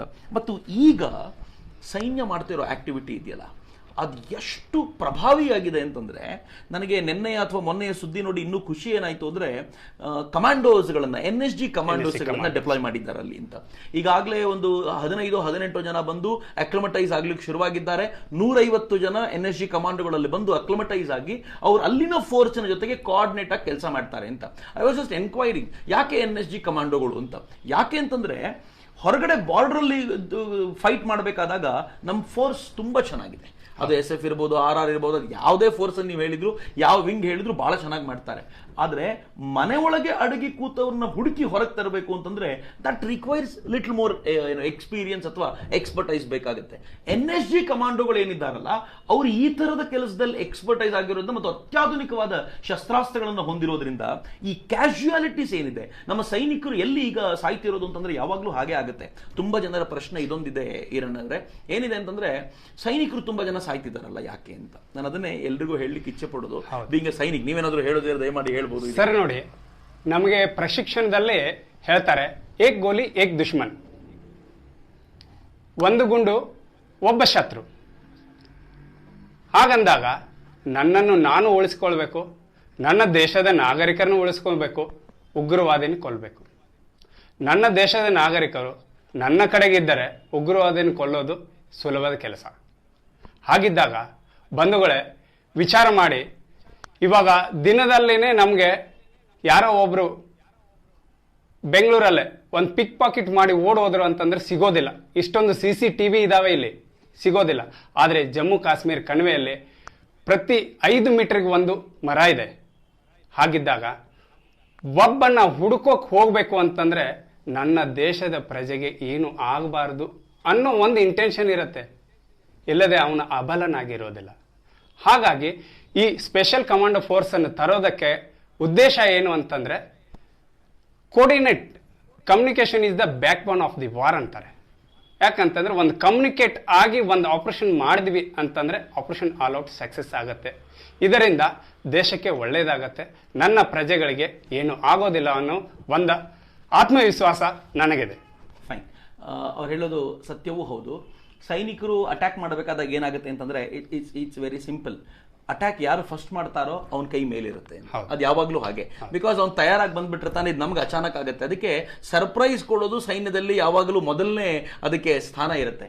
ಪ್ರತಿ ಬಾರಿ ಪಾಕಿಸ್ತಾನ ಸರ್ಪ್ರೈಸ್ ಕೊಟ್ಟಾಗ್ಲೂ ಭಾರತ ಆ ಸರ್ಪ್ರೈಸ್ ಅನ್ನು ಮೀರಿ ನಿಂತು ಗೆದ್ದಿದೆ. ನಾನು ಈ ವಿಚಾರದಲ್ಲಿ ನಾವು ನಮ್ಮ ಸೈನಿಕರ ಬಗ್ಗೆ ತುಂಬಾ ಹೆಮ್ಮೆಯನ್ನು ಇಟ್ಕೊಳ್ಬೇಕು. ಈಗಲೂ ಹಾಗೆ ಆಗುತ್ತೆ. ಯಾರು ಒಳಗಡೆ ಕೂತಿರ್ತಾರಲ್ಲ, ಅವರು ಸೊಫಿಸ್ಟಿಕೇಟೆಡ್ ಜಾಗ, ಒಂಥರ ಬಂಕರಲ್ಲಿ ಕೂತಿರ್ತಾರೆ. ಅವ್ರನ್ನ ಅಟ್ಯಾಕ್ ಮಾಡಬೇಕು ಅಂತಂದ್ರೆ ಆ ಜಾಡನ್ನ ಹುಡ್ಕೊಂಡು ಹೋಗಿ ಸ್ಟೋನ್ ಪೆಲ್ಟರ್ಸ್ ಇಂದ ಕಾಪಾಡಿಕೊಂಡು ಹೋಗ್ಬೇಕು ಅಂದ್ರೆ ನಿಜವಾಗ್ಲೂ ಸಾಹಸ.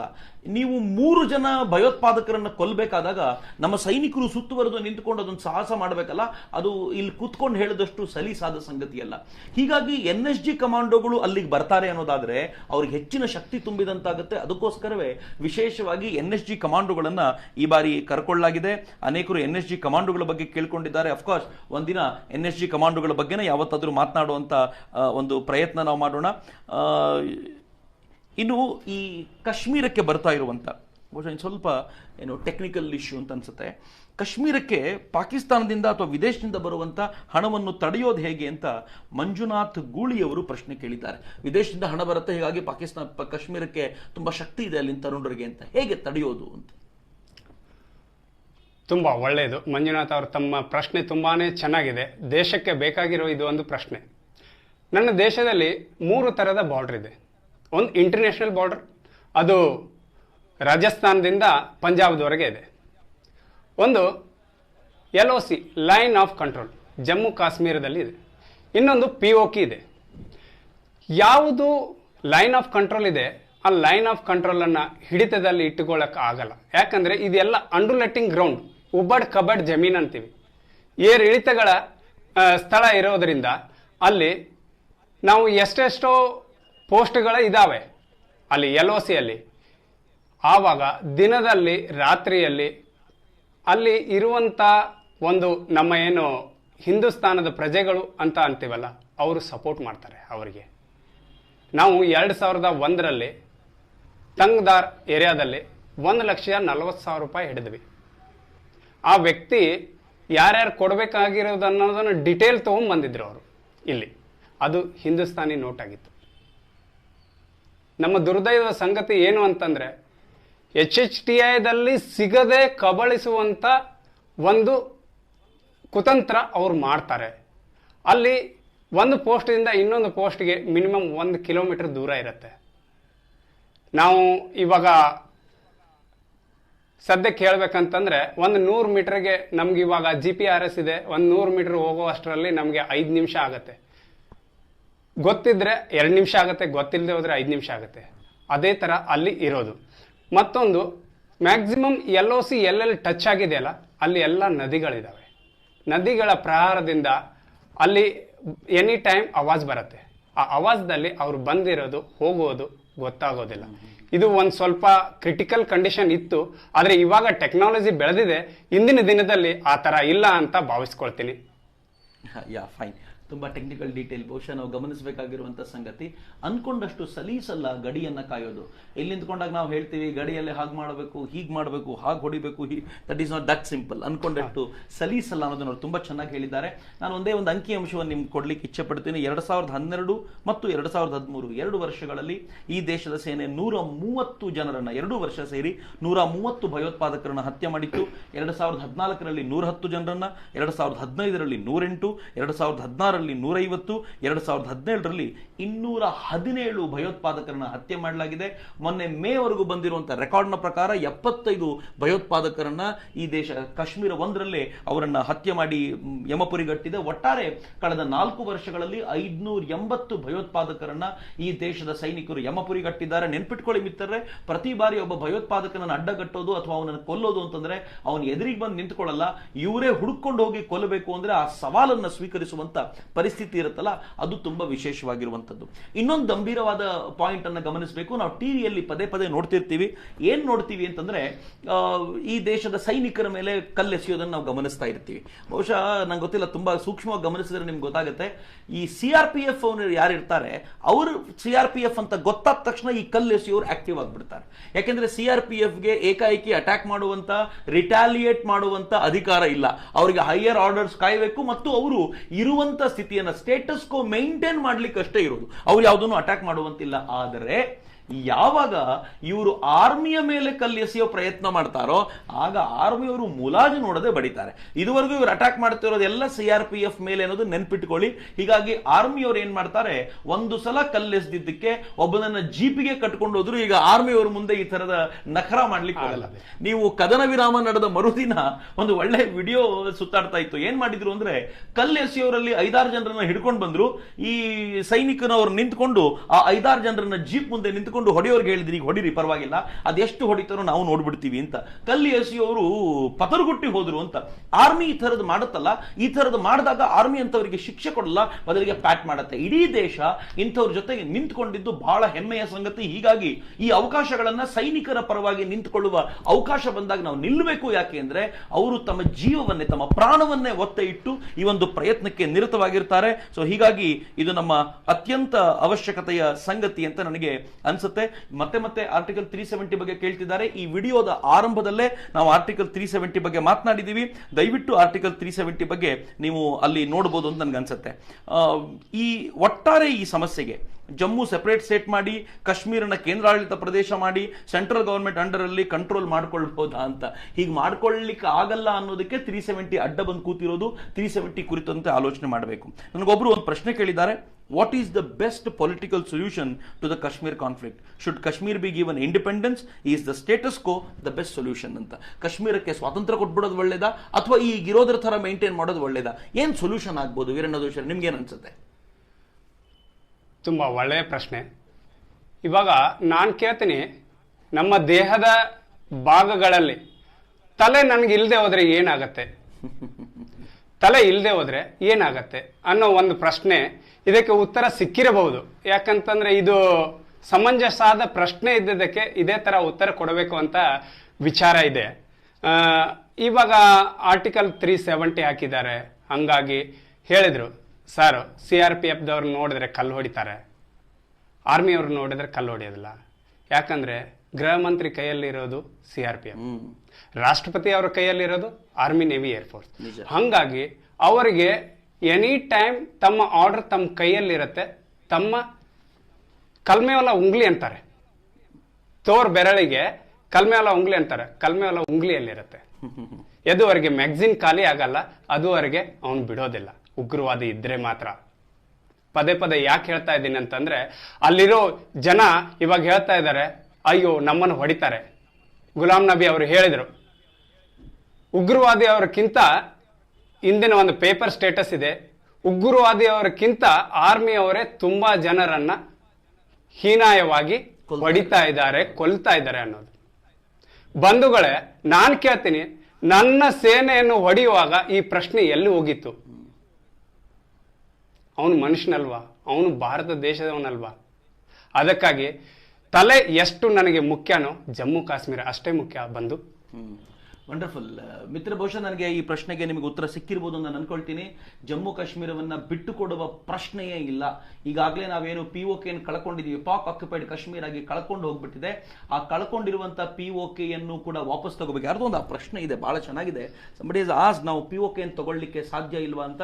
It is possible. ಈಗ ನಡೀತಾ ಇರುವಂತ ಒಟ್ಟಾರೆ ಒಂದು ರಾಜಕೀಯ ವಾತಾವರಣವನ್ನು ಮೆದುರಿಗಿಡ್ಲಿಕ್ಕೆ ಪ್ರಯತ್ನ ಪಡ್ತಾ ಇದ್ದೀನಿ ನಾನು. ಈ ದೇಶದ ಪ್ರಧಾನಿ ನರೇಂದ್ರ ಮೋದಿ ಆದ ನಂತರ ನರೇಂದ್ರ ಮೋದಿ ಜಾಗತಿಕವಾದ ಒಂದು ವಾತಾವರಣ ಭಾರತ ಪರವಾಗಿ ಮತ್ತು ಪಾಕಿಸ್ತಾನದ ವಿರುದ್ಧವಾಗಿ ರೂಪಿಸಿದ್ದಾರೆ. ನೀವು ಗಮನಿಸಿದರೆ ನರೇಂದ್ರ ಮೋದಿ ಅವರ ಕಳೆದ ಅನೇಕ ವರ್ಷಗಳ ಪ್ರವಾಸ, external affairs minister Sushma Swaraj ಅವರ ಪ್ರವಾಸ, ಎಕ್ಸ್ಟರ್ನಲ್ ಅಫೇರ್ಸ್ ಮಿನಿಸ್ಟ್ರಿಯಲ್ಲಿ ಇರುವಂತಹ ಅನೇಕ ವಕ್ತಾರರ ಪ್ರವಾಸ, ಇದೆಲ್ಲ ಹೇಗಿದೆ ಅಂತಂದ್ರೆ ಹೋದ ಕಡೆ ಎಲ್ಲ ಅವರು ಪಾಕಿಸ್ತಾನದ ಭಯೋತ್ಪಾದನೆಯ ವಿಚಾರ ಇಲ್ಲದಂತೆ ಮಾತೆ ಮುಗಿಸುವಂತ ಸ್ಥಿತಿಯಲ್ಲಿಲ್ಲ. ಹೀಗಾಗಿ ಜಗತ್ತಿನಾದ್ಯಂತ ಪರಿಸ್ಥಿತಿ ಹೇಗಾಗಿದೆ ಅಂತಂದ್ರೆ ಪಾಕಿಸ್ತಾನ ಇಸ್ ಅ ರೋಗ್ ಕಂಟ್ರಿ ಅಂತ, ಅದೊಂದು ಭಯೋತ್ಪಾದಕ ರಾಷ್ಟ್ರ ಎನ್ನುವಂತ ಒಂದು ವಾತಾವರಣವನ್ನ ಜಗತ್ತಿನಾದ್ಯಂತ ಭಾರತ ಮೂಡಿಸಿಬಿಟ್ಟಿದೆ. ಹೀಗಾಗಿಯೇ ನಾನು ಒಂದು ಕೋಟ್ಸ್ ಅಲ್ಲಿ ಹೇಳಬೇಕು, ಕಳೆದ ಒಂದು ವಾರದ ಹಿಂದೆ ಈ ದೇಶದ ಕುರಿತಂತೆ ಯುನೈಟೆಡ್ ನೇಷನ್ಸ್ ಅಲ್ಲಿ ಒಂದು ರಿಪೋರ್ಟ್ ಬಂತು, ಮಾನವ ಹಕ್ಕುಗಳ ಸಮಿತಿಯ ಕಡೆಯಿಂದ ಒಂದು ರಿಪೋರ್ಟ್ ಬಂತು. ಅದರಲ್ಲಿ ಹೇಳ್ತು ಕಾಶ್ಮೀರದಲ್ಲಿ ಭಾರತೀಯ ಸೈನಿಕರು ಅತ್ಯಂತ ಕೆಟ್ಟದಾಗಿ ನಡ್ಕೊಳ್ತಾ ಇದ್ದಾರೆ, ಮಾನವ ಹಕ್ಕುಗಳನ್ನ ಕಸಿ 33 ಪುಟಗಳ ರಿಪೋರ್ಟ್ ಅನ್ನ ಕೊಟ್ಟರು. ಆ ರಿಪೋರ್ಟ್ ಅನ್ನು ಕೊಟ್ಟಾಗ ಆಬ್ವಿಯಸ್ಲಿ ಭಾರತ ಅದನ್ನು ವಿರೋಧಿಸಿತು. ಆದರೆ ನಾನು ನಿನ್ನೆಯ ಸುದ್ದಿ ಕೇಳಿ ಬಹಳ ಆಶ್ಚರ್ಯಚಕಿತನಾದೆ. ಯಾರನ್ನ ಪಾಕಿಸ್ತಾನ ತನ್ನ ಮಿತ್ರ ಅಂತ ತಿಳ್ಕೊಂಡಿತ್ತೋ ಅಂತಾರಾಷ್ಟ್ರಗಳು ಕೂಡ ಈ ರಿಪೋರ್ಟ್ ಅನ್ನು ನಾವು ಧಿಕ್ಕರಿಸ್ತೀವಿ ಅಂತ ಹೇಳ್ತು. ಭೂತಾನ್ ಅನ್ನೋ ಪುಟ್ಟ ರಾಷ್ಟ್ರ ಏನ್ ಹೇಳ್ತು ಗೊತ್ತಾ, ಈ ರಿಪೋರ್ಟ್ ಏನು ಪೂರ್ವಗ್ರಹ ಪೀಡಿತವಾಗಿದೆ, ಹೀಗಾಗಿ ಈ ರಿಪೋರ್ಟ್ ನ ಆಧಾರದ ಮೇಲೆ ಯಾವ ನಿರ್ಣಯನ್ನ ತೆಗೆದುಕೊಳ್ಳೋದು UN ನಲ್ಲಿ ನಾನು ವಿರೋಧಿಸ್ತೀನಿ ಅಂತ ಭೂತಾನ್ ಕೂಡ ವಿರೋಧಿಸಿದೆ ಅಂತ. ಸೌದಿಯ ಕಂಟ್ರೋಲ್ ಅಲ್ಲಿರುವಂತಹ ಮಾನವ ಹಕ್ಕು ಅಧಿಕಾರದ ಚಿಂತನೆಗಳನ್ನ ಜಗತ್ತಿನ ಬಹುತೇಕ ರಾಷ್ಟ್ರಗಳು ಧಿಕ್ಕರಿಸುವ ಮಟ್ಟಿಗೆ ಬಂದಿದ್ದಲ್ಲದೆ, ಪಾಕಿಸ್ತಾನ ಏನು ಒಂದು ನ್ಯೂಟ್ರಲ್ ಮೀಡಿಯಾ ಅಲ್ಲಿಗೆ ಬರಬೇಕು ಅಂತ ಕೇಳ್ಕೊಳ್ತಾ ಕಾಶ್ಮೀರಕ್ಕೆ, ಅದನ್ನ UN ಕೂಡ ಧಿಕ್ಕರಿಸುವಂತ ವಾತಾವರಣ ನಿರ್ಮಾಣ ಆಯ್ತು ಅಂತಂದ್ರೆ ಡಿಪ್ಲೊಮಸಿ ಎಟ್ ಇಟ್ಸ್ ಹೈ ಅಂತ ನಂಗೆ ಇವತ್ತು ಅನ್ಸುತ್ತೆ. ಆದ್ರೆ ಎರಡನೇದೊಂದು ನಿಮ್ ಜೊತೆ ಹಂಚಿಕೊಳ್ಬೇಕು, ಬಲೂಚಿಸ್ತಾನದಲ್ಲಿ ಗಲಾಟೆ ಇದೆ ಅಂತ ಕಳೆದ 25-30 ವರ್ಷಗಳಲ್ಲಿ ಯಾವತ್ತೂ ಯಾರಿಗೂ ಗೊತ್ತೇ ಇರಲಿಲ್ಲ, ಸುಮ್ಮನೆ ಇದೆ ಅಂತ. ಆದ್ರೆ ಇವತ್ತು ಬಲೂಚಿಸ್ತಾನದ ಗಲಾಟೆಗೆ ಒಂದು ಅಂತಾರಾಷ್ಟ್ರೀಯ ಮಟ್ಟದ ವೇದಿಕೆ ನಿರ್ಮಾಣವಾಗಿದೆ. UK ನಲ್ಲಿ ಬಲೂಚಿಸ್ತಾನದ ಪರವಾಗಿ ಹೋರಾಟ ಮಾಡೋರಿದ್ದಾರೆ, US ಅಲ್ಲಿ ಬಲೂಚಿಸ್ತಾನದ ಪರವಾಗಿ ಹೋರಾಟ ಮಾಡುವಂತ ಒಂದು ಟೀಮ್ ಇದೆ. ಅವರೆಲ್ಲರೂ ಕೂಡ ಬಲೂಚಿಸ್ತಾನ ಪ್ರತ್ಯೇಕ ಮಾಡಬೇಕು ಅಂತ ಆಲೋಚನೆ ಮಾಡ್ತಿದ್ದಾರೆ. ಅಷ್ಟೇ ಅಲ್ಲ, ಸಿಂಧ್ನಲ್ಲೂ ಕೂಡ ಪ್ರತ್ಯೇಕತಾವಾದದ ಗಲಾಟೆ ನಡೆದಿದೆ. ಹಾಗೆಯೇ POK ಯಲ್ಲೂ ಕೂಡ ಪಾಕಿಸ್ತಾನ ಬೇಡ ಅಂತ ಹೇಳುವಂತ ದೊಡ್ಡ ಮಟ್ಟದ ಗಲಾಟೆ ಶುರುವಾಗಿದೆ. ಬಹಳ ಜನರಿಗೆ ಗೊತ್ತಿಲ್ಲದ ಒಂದು ಸಂಗತಿ ನೆನಪಿಸ್ಕೊಡ್ತೀನಿ. ಈ ದೇಶಕ್ಕೆ ಸ್ವಾತಂತ್ರ್ಯ ಬಂದಾಗ ಕಾಶ್ಮೀರ ಮತ್ತು ಪಾಕಿಸ್ತಾನ ಭಾರತಕ್ಕೆ ಸೇರ್ಬೇಕಾ ಅಥವಾ ಕಾಶ್ಮೀರ ಪಾಕಿಸ್ತಾನಕ್ಕೆ ಹೋಗ್ಬೇಕು ಅನ್ನೋ ಚರ್ಚೆ ಬಂದಾಗ ಒಂದು ಜನಮತ ಗಣನೆಯನ್ನು ಪ್ಲಾನ್ ಮಾಡಿತ್ತು ಯುದ್ಧದ ಹೊತ್ತಲ್ಲಿ. ಈ ಪ್ಲೆಬಿಸೈಟ್ ಅಂತ ಏನ್ ಕರಿತೀವಿ, ಆ ಜನಮತ ಗಣನೆ ಆಗುವಾಗ ಒಂದು ಕಂಡೀಷನ್ ಇತ್ತು. ಆ ಕಂಡೀಷನ್ ಏನು ಅಂತಂದ್ರೆ, ಭಾರತೀಯ ಸೇನೆ ತಾನು ಈ ಕಡೆ ಬಂದ್ಬಿಡಬೇಕು, ಪಾಕಿಸ್ತಾನದ ಸೇನೆ ತಾನು ಎಲ್ಲಿವರೆಗೂ ಬಂದಿದ್ದೇನೋ ಅಲ್ಲಿವರೆಗೂ ವಾಪಸ್ ಹೋಗಿ ಸ್ಟೇಟಸ್ ಕೋ ಮೇಂಟೈನ್ ಮಾಡಿ ಆನಂತರ ಜನಮತಗಣನೆ ಆಗಬೇಕು ಅಂತ. ನಾವು ನಮ್ಮ ಜಾಗ ಬಿಟ್ಟು ವಾಪಸ್ ಬಂದ್ವಿ. ನಾವೇನೇನು ಪಾಕಿಸ್ತಾನದ ಭಾಗಗಳನ್ನು ಕಸ್ಕೊಂಡಿದ್ವು ಅವೆಲ್ಲ ಅತ್ಯಂತ ಕಷ್ಟಪಟ್ಟು ಕಸಿದುಕೊಂಡಿದ್ದಂತಹ ಜಾಗಗಳನ್ನೆಲ್ಲ ಬಿಟ್ಟು ವಾಪಸ್ ಬಂದ್ವಿ. ಆದರೆ ಪಾಕಿಸ್ತಾನ ತಾನು ಗಳಿಸಿದ್ದ ಜಾಗವನ್ನು ಬಿಟ್ಕೊಂಡು ವಾಪಸ್ಸೇ ಹೋಗಲಿಲ್ಲ.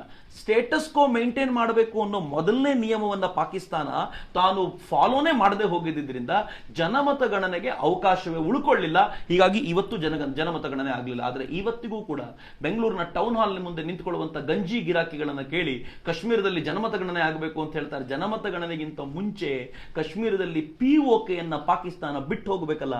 ಇವತ್ತಿಗೂ ಕೂಡ POK ಯನ್ನ ಪಾಕಿಸ್ತಾನ ಬಿಟ್ಟು ಹೋದ್ರೆ ಜನಮತ ಗಣನೆ ನಡೆಸಲಿಕ್ಕೆ ಬಹುಶಃ ಯಾರಿಗೂ ಟೆನ್ಷನ್ ಇಲ್ಲ. ಯಾಕೆಂದ್ರೆ ಆದ್ರೆ ಪಾಕಿಸ್ತಾನಕ್ಕೆ ಟೆನ್ಷನ್ ಇದೆ. ಯಾಕೆಂದ್ರೆ ಪಾಕಿಸ್ತಾನ ಪೂರ್ಣ ಪ್ರಮಾಣದಲ್ಲಿ POK ಏನಿದೆ, ಕಾಶ್ಮೀರ ಏನಿದೆ, ಅದು ಸ್ವಾಯತ್ತ ರಾಷ್ಟ್ರ ಆಗಬೇಕು ಅಂತ ಪ್ರಯತ್ನ ಪಡುತ್ತೆ. ಹಾಗೇನಾದ್ರೂ POK ಸ್ವಾಯತ್ತ ರಾಷ್ಟ್ರ ಆಗ್ಬಿಟ್ರೆ, ಅದೊಂದು ಬಫರ್ ಕಂಟ್ರಿ ನಮ್ಮ ನಡುವೆ ಮತ್ತು ಪಾಕಿಸ್ತಾನದ ನಡುವೆ ಆಗಿಬಿಟ್ರೆ, ಭಾರತದ ಗಡಿಯಲ್ಲಿರುವಂತಹ ಪಾಕಿಸ್ತಾನಿ ಸೇನೆ ಇನ್ನೊಂದು 100 ಕಿಲೋಮೀಟರ್ ಆಚೆ ಇರುತ್ತೆ ಅಂತ. So this would be a wonderful thing to happen. ಗೊತ್ತಿಲ್ಲ, ಮುಂದಿನ 6-8 ತಿಂಗಳುಗಳಲ್ಲಿ ಏನಾದರೂ ಬದಲಾವಣೆ ಬರಬಹುದಾ ಅನ್ನುವಂಥ ಒಂದು ಪ್ರಯತ್ನ ಖಂಡಿತವಾಗಿ ಈಗ ಅನ್ಸುತ್ತೆ. ಈ POK ಭಾಗದಲ್ಲಿ POK ಮತ್ತು ನಮ್ಮದ್ದು ಕಾಶ್ಮೀರ, ಇವೆರಡರ ನಡುವಿನ ಬಾಂಧವ್ಯದ ಕುರಿತಂತೆ ಏನಾದರೂ ನೀವು ಯಾವತ್ತಾದ್ರೂ ಗಮನಿಸಿದ್ದೀರಾ? ಬಿಕಾಸ್ ಬಾರಾಮುಲ್ಲಾ ಉರಿ ದಾಟ್ತಾ ಇದ್ದಂತೆ ಅದು ಪೂರ್ತಿ ಪಾಕಿಸ್ತಾನವೇ ಆಗ್ತಾ ಹೋಗ್ಬಿಡುತ್ತೆ. ನೀವು ಉರಿಯಲ್ಲಿ ಒಂದು ಭಾಗದಲ್ಲಿ ನಾನು ನಿಂತು ನೋಡಿದ್ದೇನೆ, ಅಲ್ಲಿ ಇಂಡಿಯಾ ಪಾಕಿಸ್ತಾನ ಮ್ಯಾಚ್ ಆದ್ರೆ ಆ ಕಡೆ ಪಾಕಿಸ್ತಾನದ ಪಟಾಕಿ ಹೊಡೆಯೋದು ಕಾಣುತ್ತೆ ಅಂತ. ಸೊ ಅಷ್ಟರ ಮಟ್ಟಿಗೆ ನಾವು ಬಾರ್ಡರ್ ಇರ್ತೀವಿ. ಸೊ ನೀವು ಆ ಭಾಗದಲ್ಲಿ ಹೋದಾಗ ಹೇಗೆ ಅನ್ಸಿದೆ ನಿಮಗೆ? ಸರ್, ನಾನು 104 ಬ್ರಿಗೇಡ್ ದಲ್ಲಿ ಸರ್ವಿಸ್ ಮಾಡಿದ್ದೀನಿ 2001ದಲ್ಲಿ. ಅದು 28 ಡ್ಯೂದ್ ಒಳಗಡೆ ಬರುತ್ತೆ. ನೀವು ನರಕಲೋಕ ಏನಾದರೂ ನೋಡಬೇಕು ಅಂತ ಅನ್ನೋದೇನಾದರೂ ಇದ್ರೆ ಮತ್ತೆಲ್ಲಿ ಹೋಗೋದಕ್ಕೆ ಹೋಗಬೇಡಿ. ಅಥವಾ ಒಂದು ಚಿಕ್ಕ ಉದಾಹರಣೆ ತೊಳ್ತೀನಿ, ನಮ್ಮಲ್ಲಿ ಏನಾದರೂ ತಪ್ಪು ಮಾಡಿದವನು ಜೈಲಿಗೆ ಹಾಕೋದಕ್ಕೆ ಹೋಗಬೇಡಿ, ಅವನನ್ನು ಅಲ್ಲಿ ಬಿಟ್ಬಿಡಿ, ಅಷ್ಟೇ ಸಾಕು. ಅಲ್ಲಿ ಇರೋ ಅವಸ್ಥೆ ಹಂಗಿತ್ತು. ಯಾಕಂತಂದ್ರೆ ಶ್ರೀನಗರದಿಂದ ನಾವು ಕುಪ್ವಾಡಾಗೆ ಹೋಗ್ಬೇಕು. ಕುಪ್ವಾಡಾಗೆ ಹೋಗುವಾಗ ಅಲ್ಲಿ ಕಾನ್ವಾಯ್ ಸ್ಟಾರ್ಟ್ ಆಗತ್ತೆ ಅಂತಂದ್ರೆ ಕಾನ್ವಾಯ್ ನಡಿಬೇಕು ಅಂತಂದ್ರೆ ಗಾಡಿಗಳ ಒಂದು ಸರಮಾಲೆ, ಅದು ಆರ್ಮಿಯವರು ಹೋಗ್ತಾರೆ.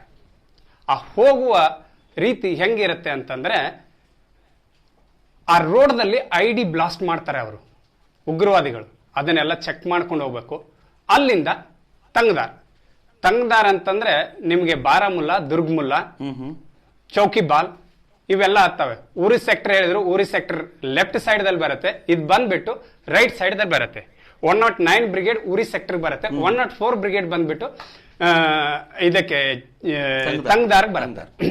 ಬಾಗ್ಬೇಲಾದಲ್ಲಿ ನನ್ನ ಯೂನಿಟ್ ಇತ್ತು. ಬಾಗ್ಬೇಲಾದಲ್ಲಿ ಈಗಲ್ ಪೋಸ್ಟ್, ಈಗಲ್ ಅಂತಂದ್ರೆ ಗೊತ್ತಾಗಿರ್ಬೋದು ಅದು ಎಷ್ಟು ಹೈಟ್ ಇದೆ ಅಂತ. ಒಂದು ಪಕ್ಷಿಯ ರೂಪದಲ್ಲಿ ಅದನ್ನ ತಗೊಂಡೋಗೋಣ. ಬಾಗ್ಬೇಲಾ ಈಗಲ್ ಪೋಸ್ಟ್ ದಿಂದ ನಾವು ಪೂರ್ತಿ ಅವರದ್ದು ಒಂದು ಬ್ರಿಗೇಡ್ ಅನ್ನೇ ನೋಡಬಹುದಂತ ಒಂದು ಡಾಮಿನೇಟ್ ಏರಿಯಾ. ಸಂಗಡ್ ಪೋಸ್ಟ್ ಅಂತ ಇತ್ತು, ಹೆಸರಿನಿಂದಾನೇ ಸಂಗಡ್ ಇದೆ. ಅಲ್ಲಿ ಒಂದು ಅವಸ್ಥೆ ಬಂತು ನಮಗೆ. ಫಸ್ಟ್ ಹೋಗಿ ನಾವು ಪೋಸ್ಟ್ ತಗೊಂಡಿದ್ವಿ. ಅಲ್ಲಿ ಇರೋದು ಮಾತ್ರ ಏನು ಅಂತಂದ್ರೆ ಒಂದ್ ಸ್ವಲ್ಪ ಅಕ್ಕಿ, ತುಪ್ಪ ಮತ್ತೆ ಉಪ್ಪು, ಅದನ್ನ ಬಿಟ್ಟು ಮತ್ತೇನು ಇಲ್ಲ. ಆವಾಗ ಐಸ್ ಸ್ಲೈಡಿಂಗ್ ಆಗ್ತಾ ಇದೆ ನವೆಂಬರ್ದಲ್ಲಿ. ರೋಡ್ ಎಲ್ಲ ಪ್ಯಾಕಪ್ ಆಯ್ತು. ನಾವು ಮರಳಿ ಮಾರ್ಚ್ವರೆಗೆ ಅಲ್ಲಿ ಗಂಜಿ ಕುಡಿದಿದ್ದೀವಿ. ಅಲ್ಲಿ ಇರೋ ಅವಸ್ಥೆ. ಮತ್ತೆ ಆ 104 ಬ್ರಿಗೇಡ್ ಅನ್ನ ಚಟ್ನಿ ಬ್ರಿಗೇಡ್ ಅಂತಾರೆ. ಇದಕ್ಕೆ ಒಂದು ತುಂಬಾ ವಿಶೇಷವಾದ ಚಟ್ನಿ ಅನ್ನೋದಕ್ಕೆ ಹೆಂಗೆ ಅಂತಂದ್ರೆ 3 ಕಡೆಯಿಂದ ಯು ಸೇಪ್ ಆಗಿ ಪಾಕಿಸ್ತಾನ ಕಬಳಿಸಿಕೊಂಡಿದೆ. ಒಂದು ಕಡೆಗೆ ಮಾತ್ರ ಸಾಧನಾ ಟಾಪ್ ನಮ್ಮ ಕಡೆ ಇದೆ. ಅದು ಒಂದೇ ವೇ ನಮಗೆ ಹೋಗೋದಕ್ಕೆ ಬರೋದಕ್ಕೆ, ಅದನ್ನ ಬಿಟ್ಟರೆ ಮತ್ತಿನ್ಯಾವುದೂ ಇಲ್ಲ. ಹೀಗಿದ್ದಾಗ ಆ ಅವಸ್ಥೆಯಲ್ಲಿ ಪಾಕಿಸ್ತಾನದವರು ಅಥವಾ ಉಗ್ರವಾದಿಗಳು ಬಂದು ಏನಾದರೂ ಸಾಧನಾ ಟಾಪ್ ಹಿಡ್ಕೊಂಡ್ರು ಅಂತಂದ್ರೆ ಆ 3600 ಮೆಂಬರ್ಸ್ 1 ಬ್ರಿಗೇಡ್ ಅಷ್ಟು ಹಿಂದೂಸ್ತಾನದಿಂದ ಇಲ್ಲದ ಹಾಗೆ ಆಗತ್ತೆ. ಆ ಭಗವಂತ ಅದನ್ನೊಂದು ಮಾಡುವುದು ಬೇಡ. ಯಾಕಂತಂದ್ರೆ ಅಲ್ಲಿ ಈಗಾಗಲೇ ಭೂಕಂಪ ಆಗಿ ಕೆಲ ಪ್ರದೇಶಗಳು ಕಳಚಿ ಹೋಗಿದಾವೆ, ಕೆಲ ಪ್ರದೇಶಗಳು ಏರುಪೇರು ಆಗಿದೆ. ಹಿಂಗಾಗಿ ಅಲ್ಲಿರೋ ಅವಸ್ಥೆ ಈ ತರ ಇದೆ. ಅಫ್ಕೋರ್ಸ್ ನೀವು ಹೇಳುವಾಗ ನಂಗೆ ಅದು ಫೀಲ್ ಆಗುತ್ತೆ. ಆ ಜಾಗಗಳನ್ನು ನೋಡಿದಾಗ್ಲಂತೂ ಖಂಡಿತವಾಗಿ ಅನ್ಸುತ್ತೆ. ಆ ಟಾಪ್ಗಳಲ್ಲಿ ಅವ್ರು ಹೇಳೋದನ್ನ ಇಮ್ಯಾಜಿನ್ ಮಾಡ್ಕೊಳ್ಳಿ. ಒಂದು ಟಾಪ್ ಇರುತ್ತೆ, ಆ ಟಾಪ್ ಮಾತ್ರ ನಮ್ಮ ಕಡೆ ಇರುತ್ತೆ, ಉಳಿದಂತೆ ಎಲ್ಲ ಭಾಗ ಪಾಕಿಸ್ತಾನದವ್ರ ಹತ್ರ ಇರುತ್ತೆ. ಆ ಟಾಪನ್ನು ಏನಾದರೂ ಅವ್ರು ಕಬಳಿಸಿ ಅದನ್ನು ಸೆಪರೇಟ್ ಮಾಡಿಬಿಟ್ರೆ, ಅಲ್ಲಿಗೆ ಮುಗಿಸಿದ್ರೆ ಇನ್ನು ಉಳಿದಂತೆ ಒಂದು ದೊಡ್ಡ ಭಾಗವೇ ಪಾಕಿಸ್ತಾನದ ತೆಕ್ಕೆಗೆ ಹೋಗ್ಬಿಡುತ್ತೆ. ಭಾರತೀಯ ಸೈನಿಕರು ಅವರು ಹಾಹಾಕಾರ ಮಾಡುವಂಥ ಪರಿಸ್ಥಿತಿ ಬಂದ್ಬಿಡುತ್ತೆ. ಇಂಥ ಹೊತ್ತಿನಲ್ಲಿ ಈ ಗುಲಾಂ ನಬಿ ಆಜಾದ್ ತರದವರು, ಸೈಫುದ್ದೀನ್ ಸೋಜ್ ತರದವರು, ಸೈಫುದ್ದೀನ್ ಸೋದ್ ಹೇಳಿದರು ಪಾಕಿಸ್ತಾನಕ್ಕೆ ಕಾಶ್ಮೀರಕ್ಕೆ ಸ್ವಾಯತ್ತತೆ ಕೊಟ್ಬಿಡಬೇಕು, ಸ್ವಾಯತ್ತತೆಯನ್ನು ತೆಗಿಬಾರ್ದು ಅಂತ. ಅಂಡ್ ದೆನ್ ಗುಲಾಂ ನಬಿ ಆಜಾದ್ ಹೇಳ್ತಾರೆ ಭಯೋತ್ಪಾದಕರಿಗಿಂತ ಭಾರತೀಯ ಯೋಧರು ಅಪಾಯಕಾರಿ ಅಂತ. ಗುಲಾಂ ನಬಿ ಆಜಾದ್ರೆ ದೆನ್ PDPಯ ಮೆಹಬೂಬಾ ಮುಫ್ತಿ, ಸೋನಿಯಾ ಗಾಂಧಿ, ರಾಹುಲ್ ಗಾಂಧಿ, ನರೇಂದ್ರ ಮೋದಿ ಇವರೆಲ್ಲರೂ ಕೇಳಬೇಕಾಗಿರೋದು ಒಂದೇ, ನಿಮ್ಮನ್ನ ರಕ್ಷಣೆ ಮಾಡ್ತಾ ಇರುವಂತ ಸೈನಿಕರು ಅಕಸ್ಮಾತ್ ಭಯೋತ್ಪಾದಕರಿಗಿಂತ ಅಪಾಯಕಾರಿ ಆಗಿದ್ದಿದ್ರೆ ಇವತ್ತು ನೀವು ಯಾರು ಬದುಕಿರ್ತಿರ್ಲಿಲ್ಲ ಅನ್ನೋದನ್ನ ನೆನಪಿಟ್ಕೊಳ್ಳಿ ಅಂತ.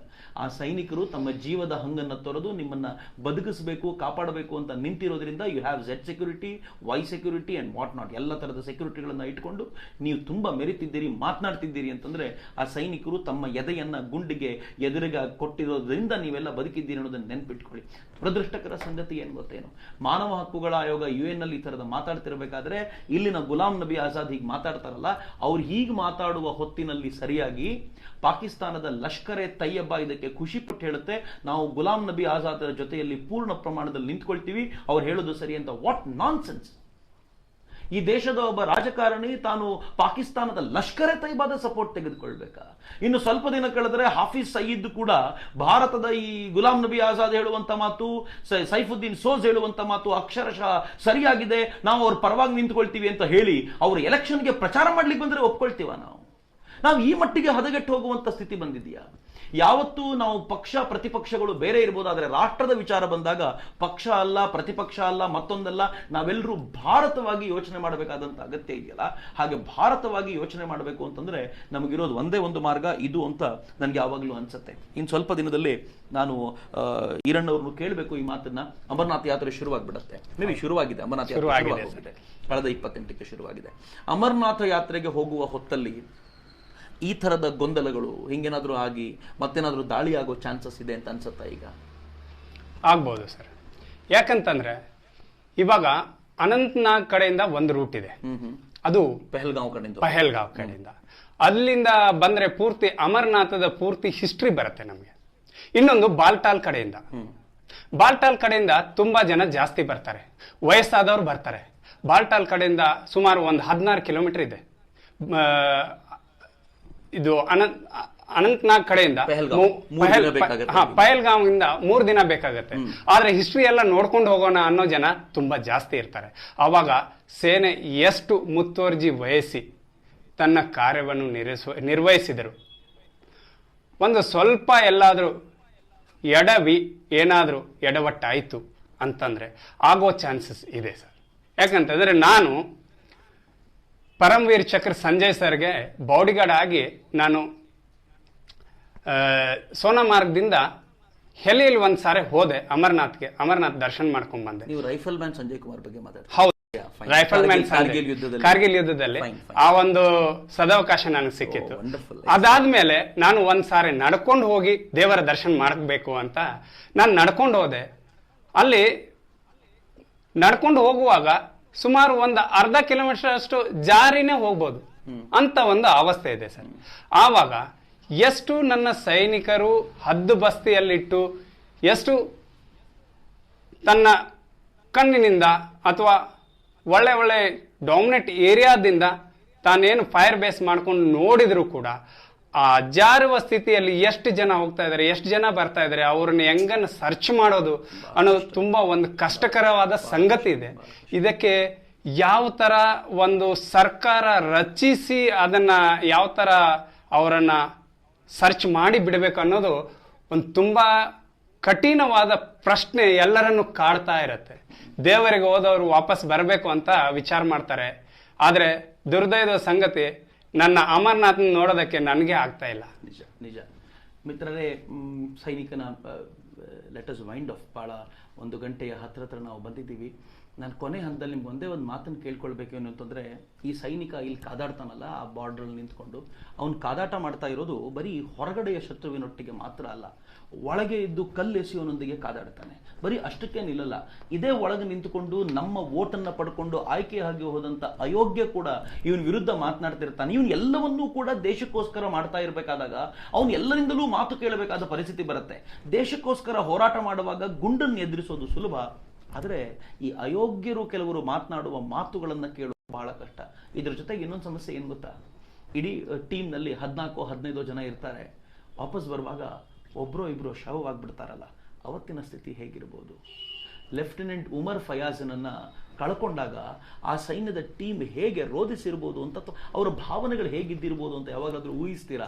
ನಿನ್ನೆವರೆಗೂ ಜೊತೆಯಲ್ಲಿದ್ದವನು ಇವತ್ತಿಲ್ಲ, ಅವನು ಇದೇ ಭಯೋತ್ಪಾದಕರೊಂದಿಗೆ ಕಾದಾಡಿ ಸತ್ತಿದ್ದಾನೆ, ನಾಳೆ ನಾನು ಇದೇ ಭಯೋತ್ಪಾದಕರೊಂದಿಗೆ ಕಾದಾಡ್ಲಿಕ್ಕೆ ಹೋಗ್ತೀನಿ ಅನ್ನುವಂತ ಅವನ ಭಾವನೆ ಹೇಗಿದ್ದಿರ್ಬೋದು ಅಂತ ಊಹಿಸ್ಕೊಳ್ಳಿ. ಇತ್ತೀಚೆಗೆ ಔರಂಗಜೇಬ್ ತೀರ್ಕೊಂಡಾಗ ಔರಂಗಜೇಬ್ ತಾನು ತನ್ನ ರಜೆಗೆ, ರಂಜಾನ್ನ ರಜೆಗೆ ಅಂತ ತಾನು ಮನೆಗೆ ಬರ್ತಿರ್ಬೇಕಾದ್ರೆ ತೀರ್ಕೊಂಡಲ್ಲ. ಬಹಳ ಜನಕ್ಕೆ ಗೊತ್ತಿಲ್ಲ, ಔರಂಗಜೇಬ್ ಬಕರ್ವಾಲ್ ಅನ್ನುವಂತ ಏನ್ ಕಮ್ಯುನಿಟಿ ಇದೆ, ಅಲ್ಲಿ ಅದು ಕಮ್ಯುನಿಟಿ ಇದೆ. ಮುಸಲ್ಮಾನರಲ್ಲಿ ಬಕರ್ವಾಲ್, ಗುಜರವಾಲ್, ಸುನ್ನಿ, ಶಿಯಾ ಹೀಗೆ ಬೇರೆ ಬೇರೆ ಏನು ಕಮ್ಯುನಿಟಿ ಇದೆ, ಆ ಬಕರ್ವಾಲ್ ಕಮ್ಯುನಿಟಿಗೆ ಸೇರಿದಂತ ಈ ಔರಂಗಜೇಬರನ್ನ ಅವರು ಅಪಹರಣ ಮಾಡಿಕೊಂಡು ಹತ್ಯೆ ಮಾಡಿಬಿಟ್ರಲ್ಲ. ಹತ್ಯೆ ಮಾಡಿದಾಗ ಆತ ಬಡ್ಡಿಯಾಗಿದ್ದ, ಅವರ ಸೀನಿಯರ್ ಅಧಿಕಾರಿಗೆ ಬಡ್ಡಿಯಾಗಿದ್ದು ಅನೇಕ ಭಯೋತ್ಪಾದಕರನ್ನ ಕೊಲ್ಲೋದ್ರಲ್ಲಿ ಜೊತೆಯಾಗಿ ನಿಂತಿದ್ದ. ಭಯ ಹುಟ್ಟಿಸಬೇಕು ಅಂತ ಪ್ರಯತ್ನ ಪಟ್ಟರು. ಆದರೆ ಔರಂಗಜೇಬನ ತಂದೆ ಹೇಳಿದ್ರು, ನಾವು ಹುಟ್ಟಿರೋದೇ ಈ ದೇಶದ ರಕ್ಷಣೆಗೋಸ್ಕರ, ಒಬ್ಬ ಮಗನ ಸಾವಿಗೆ ನಾವು ಅಂಜೋದಿಲ್ಲ, ಆದರೆ ಮೋದಿಗೆ ಚಾಲೆಂಜ್ ಕೊಡ್ತೀವಿ, 72 ಗಂಟೆಗಳಲ್ಲಿ ಯಾರು ಕೊಂದ್ರು ಅವರ ನೀವು ಕೊಲ್ಲಿ, ಇಲ್ಲ ಅಂತಂದ್ರೆ ನಾವು ರಿವೆಂಜ್ ತಗೋತೀವಿ, ಏನ್ ಮಾಡಬೇಕು ಹೇಳಿ ಅಂತ ಒಬ್ಬ ತಂದೆ ಕೇಳ್ಕೊಳ್ಳುವಂತ ರೀತಿ ಇದೆಯಲ್ಲ, ಅದು ಸೈನಿಕನ ಹೃದಯ ಮಾತ್ರ ಮಾಡಬಹುದಾಗಿರುವಂತಹ ಸಂಗತಿ ಮಿತ್ರರೇ. ಅಂತ ಸೈನಿಕರು ಈ ದೇಶದ ಗಡಿಯನ್ನ ಕಾಯ್ತಾ ಇದ್ದಾರೆ. ಅವರು ಸರಿಯಾದ ಪ್ರತ್ಯುತ್ತರವನ್ನ, ನಮ್ಮ ಸ್ವಾಭಿಮಾನ ನೆನ್ಪಿಟ್ಕೊಳ್ಳಿ, ಐ ರಿಪೀಟ್ ದಿಸ್, ಒಳಗಿರುವಂತ ನಮ್ಮ ಸ್ವಾಭಿಮಾನ ಒಂದಿಂಚು ಕಡಿಮೆ ಆಗದೆ ಇರೋ ತರ ಮಾಡ್ಲಿಕ್ಕೆ ಏನ್ ಬೇಕೋ ಆ ತರದ ಪ್ರಾಣಾರ್ಪಣೆನವರು ಮಾಡ್ಲಿಕ್ಕೆ ಸಿದ್ಧವಾಗಿದ್ದಾರೆ. ನಾನು ಮತ್ತು ನೀವು ಇಲ್ಲಿ ನಿಂತ್ಕೊಂಡು ನನ್ನ ಸೈನಿಕನ ಸ್ವಾಭಿಮಾನ ಒಂದಿಂಚು ಕಡಿಮೆ ಆಗದೆ ಇರೋದಕ್ಕೆ ಏನ್ ಮಾಡಬೇಕೋ ಅಷ್ಟನ್ನಂತೂ ಮಾಡಬೇಕು. ಆ ಕಾರಣಕ್ಕೋಸ್ಕರವೇ ಈ ಸೈನಿಕರ ಮಹಾಪ್ರಹಾರದ ಕುರಿತಂತೆ ಇವತ್ತು ನಾವು ನಿಮ್ಮೆದುರಿಗೆ ಮಾತನಾಡಬೇಕು ಅಂತ ಬಂದಿದ್ದು. ಇಲ್ಲಿ ರಾಜಕೀಯಕ್ಕಿಂತ ಹೆಚ್ಚು ಆ ಸೈನಿಕನ ಹೃದಯ ತಿಳ್ಕೊಳ್ಳುವಂತ, ಅಂತರಂಗವನ್ನು ತಿಳ್ಕೊಳ್ಳುವಂತ ಪ್ರಯತ್ನ ಮಾಡಿದ್ದೀವಿ. ನೀವೆಲ್ಲರೂ ನನ್ನ ಜೊತೆ ಇದ್ದೀರಿ. ನಂಗೆ ಗೊತ್ತು ಬಹಳ ಜನ ಪ್ರಶ್ನೆ ಕೇಳಿದೆ, ಎಕ್ಸ್ಟ್ರೀಮ್ಲಿ ಸಾರಿ. ಎಲ್ಲ ಪ್ರಶ್ನೆಗಳಿಗೂ ಉತ್ತರಿಸೋದು ಬಹುಶಃ ಸಮಯದ ಮಿತಿಯಿಂದ ಬಹಳ ಕಷ್ಟ, ಮತ್ತು ಆ ಪ್ರಶ್ನೆಗಳಷ್ಟು ವೇಗವಾಗಿ ಓಡ್ತಿದ್ವು. ನೀವಿಷ್ಟು ಪ್ರೀತಿಯಿಂದ ನೋಡಿದ್ದೀರಿ. ಮತ್ತೆ ಮತ್ತೆ ನೀವು ಪ್ರಶ್ನೆಗಳನ್ನ ಕೇಳಿದಾಗ ಆ ಪ್ರಶ್ನೆಗಳಿಗೆ ಉತ್ತರಿಸುವಂತ ಪ್ರಯತ್ನವನ್ನ ನಾವಂತೂ ಮಾಡ್ತೀವಿ. ಈರಣ್ಣವರೇ, ಕೊನೆ ಒಂದು ಮಾತನ್ನ ನಮ್ಮ ತರುಣರಿಗೋಸ್ಕರ, ತುಂಬಾ ಜನ ತರುಣರು ನೋಡ್ತಿದ್ದಾರೆ, ಏನಾದ್ರು ಹೇಳಬೇಕು ಅನ್ಸುತ್ತಾ? ಹೌದು ಸರ್. ಇವಾಗ ನನ್ನ ದೇಶದ ಜಮ್ಮು ಕಾಶ್ಮೀರ ಸ್ಥಿತಿಯನ್ನು ನೋಡಿ ಬಂಧುಗಳೇ, ತಮ್ಮ ಮನಸ್ಸು ಮತ್ತು ದೇಹವನ್ನು ದೇಶಕ್ಕಾಗಿ ಇಡಿ ಅನ್ನೋದು ಒಂದು ನನ್ನ ಆತ್ಮೀಯ ಸಂಕಲ್ಪ. ಯಾಕಂತಂದ್ರೆ ಇಷ್ಟೊತ್ತು ಮಾತನಾಡುವಾಗ ನನಗೆ ಅದು ಕಳಕಳಿ ಉಕ್ಕಿ ಬರಿತಾ ಇತ್ತು, ಆದರೆ ಅದನ್ನು ತಡ್ಕೊಳಕ್ಕಾಗ್ತಾ ಇಲ್ಲ. ತಾಯಿ ಭಾರತಿಯನ್ನು ಹಸಿರು ಸೀರೆಯನ್ನು ಉಡಿಸಿ ವೈಭವದಿಂದ ಇಡೋಣ. ಯಾರು ಹಿಂದೆ ಸರಿಬೇಡಿ. ನಿಮ್ಮ ಜೊತೆಗೆ ಸೈನಿಕರಿದ್ದಾರೆ, ನೀವು ಅವರ ಜೊತೆಗೆ. ವಾ ವಾ ವಾ, ಬಹಳ ಸಂತೋಷ ಆಯಿತು ನಿಮ್ಮ ಮಾತನ್ನು ಕೇಳಿ. ಬಹುಶಃ ಬಹಳ ಜನ ತರುಣರು, ಇದು ಒಂದು ಸೈನಿಕನ ಹೃದಯ, ಇದಕ್ಕಿಂತ ದೊಡ್ಡದಿನ್ಯಾವುದೂ ಇಲ್ಲ. ಕೋಟಿ ರೂಪಾಯಿ ಕೊಟ್ಟರು ಇದನ್ನು ಗಳಿಸ್ಲಿಕ್ಕೆ ಸಾಧ್ಯ ಇಲ್ಲ. ನಾಯಕ ಈರಣ್ಣ ಉಧೋಶಿಯವರು ಇವತ್ತು ಯುವ ಲೈವ್ನ ಈ ಸ್ಟುಡಿಯೋದವರೆಗೂ ಬಂದು ನಮ್ಮೆಲ್ಲರನ್ನು ಪ್ರೀತಿಸಿ ಹುರಿದುಂಬಿಸುವಂಥ ಪ್ರಯತ್ನ ಮಾಡಿದರು. ಕಾಶ್ಮೀರದ ಗ್ರೌಂಡ್ ರಿಯಾಲಿಟಿ ಏನಿದೆಯೋ ಅದನ್ನು ತಿಳಿಸುವಂಥ ಪ್ರಯತ್ನ ಮಾಡಿದರು. ಯುವ ಲೈವ್ನ ಪರವಾಗಿ, ನನ್ನ ಎಲ್ಲ ಮಿತ್ರರ ಪರವಾಗಿ ನಾನು ಸತೀಶ್ ಸ್ಟೋರ್ಸ್ನ ಈ ಗಿಫ್ಟ್ ಹ್ಯಾಂಪರ್ನ ಅವರಿಗೆ ಕೊಡಬೇಕು ಅಂತ ಇಷ್ಟಪಡ್ತೀನಿ. ಧನ್ಯವಾದಗಳು. ಬಹಳ ಪ್ರೀತಿಯಿಂದ ಬಂದ್ರಿ. ನಿಮ್ಮ ಮನೆಯಲ್ಲಿ ಈ ಪೂಜಾ ಭಂಡಾರದ ಎಲ್ಲ ವಸ್ತುಗಳು ನಂದಾ ದೀಪವನ್ನೇ ಉರಿಸುವಂತಾಗಲಿ. ಸೈನಿಕನ ಹೃದಯ ಯಾವತ್ತೂ ತೃಪ್ತಿಯಿಂದ ಇರಲಿ ಅಂತ ಆಶಿಸ್ತಾ ಪ್ರೀತಿಪೂರ್ವಕವಾದ ಧನ್ಯವಾದಗಳನ್ನು ಸಮರ್ಪಿಸ್ತೀನಿ. ನಮಸ್ಕಾರ ಎಲ್ಲ ಯುವ ಲೈವ್ ಬಂಧುಗಳಿಗೆ ಮತ್ತು ಈ ಪ್ರೋಗ್ರಾಂ ನೋಡಿದಂಥವರಿಗೆ, ಮತ್ತು ಇನ್ನೂ ಕೆಲವೊಬ್ಬರಿಗೆ ಪ್ರಶ್ನೆಗಳು ಕಾಡ್ತಾ ಇರ್ತವೆ. ಬಂಧುಗಳೇ, ದಯವಿಟ್ಟು ಈ ಲೈವ್ ಅನ್ನ ಎಲ್ಲರಿಗೂ ಶೇರ್ ಮಾಡಿ. ನಮಸ್ಕಾರ ಮಿತ್ರರೇ. ಮತ್ತೆ ನಾನು ಮುಂದಿನ ವಾರ ಅಥವಾ ಯಾವಾಗ ಸಾಧ್ಯವಾಗುತ್ತೋ ಆಗೊಂದು ಹೊಸ ಟಾಪಿಕ್ನೊಂದಿಗೆ ನಿಮ್ಮ ಎದುರಿಗೆ ಬರ್ತೀನಿ. ಯೂಟ್ಯೂಬ್ನಲ್ಲಿ ನಮ್ಮ ಲಿಂಕನ್ನು ಲೈಕ್ ಮಾಡೋದನ್ನು, ಸಬ್ಸ್ಕ್ರೈಬ್ ಮಾಡೋದನ್ನು ಮತ್ತು ಬೆಲ್ಲನ್ನು ಕ್ಲಿಕ್ ಮಾಡೋದು ಮರಿಬೇಡಿ. ಬೆಲ್ಲನ್ನು ಕ್ಲಿಕ್ ಮಾಡಿದರೆ ನಾವು ಹೊಸದು ಅಪ್ಡೇಟ್ ಮಾಡಿದಾಗಲೆಲ್ಲ ನಿಮ್ಗೆ ಸುದ್ದಿ ಬರುತ್ತೆ. ಹಾಗೆ ನಮ್ಮ ಪೇಜ್ ಇದೆ ಯುವ ಲೈವ್ ಫೇಸ್ಬುಕ್ನಲ್ಲಿ, ಲೈಕ್ ಮಾಡೋದನ್ನು ಮರಿಬೇಡಿ. ಆದಷ್ಟು ಬೇಗ ನೀವು ಲೈಕ್ ಮಾಡಿಬಿಟ್ರೆ ನಿಮಗೆ ರೆಗ್ಯುಲರ್ ಹೊಸ ಸುದ್ದಿಗಳನ್ನು, ಭಾರತಕ್ಕೆ ಸಂಬಂಧಪಟ್ಟಂತ, ರಾಷ್ಟ್ರೀಯತೆಗೆ ಸಂಬಂಧಪಟ್ಟ ಸುದ್ದಿಗಳೊಂದಿಗೆ ನಿಮ್ಮ ಎದುರಿಗೆ ಬರ್ತಾ ಇರ್ತೀವಿ. ಮತ್ತೆ ಹೊಸ ವಿಚಾರದೊಂದಿಗೆ ನಿಮ್ಮೆದುರಿಗೆ ಬರ್ತೇನೆ. ಅಲ್ಲಿವರೆಗೂ ನಮಸ್ಕಾರ, ವಂದನೆಗಳು, ವಂದೇ ಮಾತರಂ, ಜೈ ಹಿಂದ್. ನಮಸ್ಕಾರ.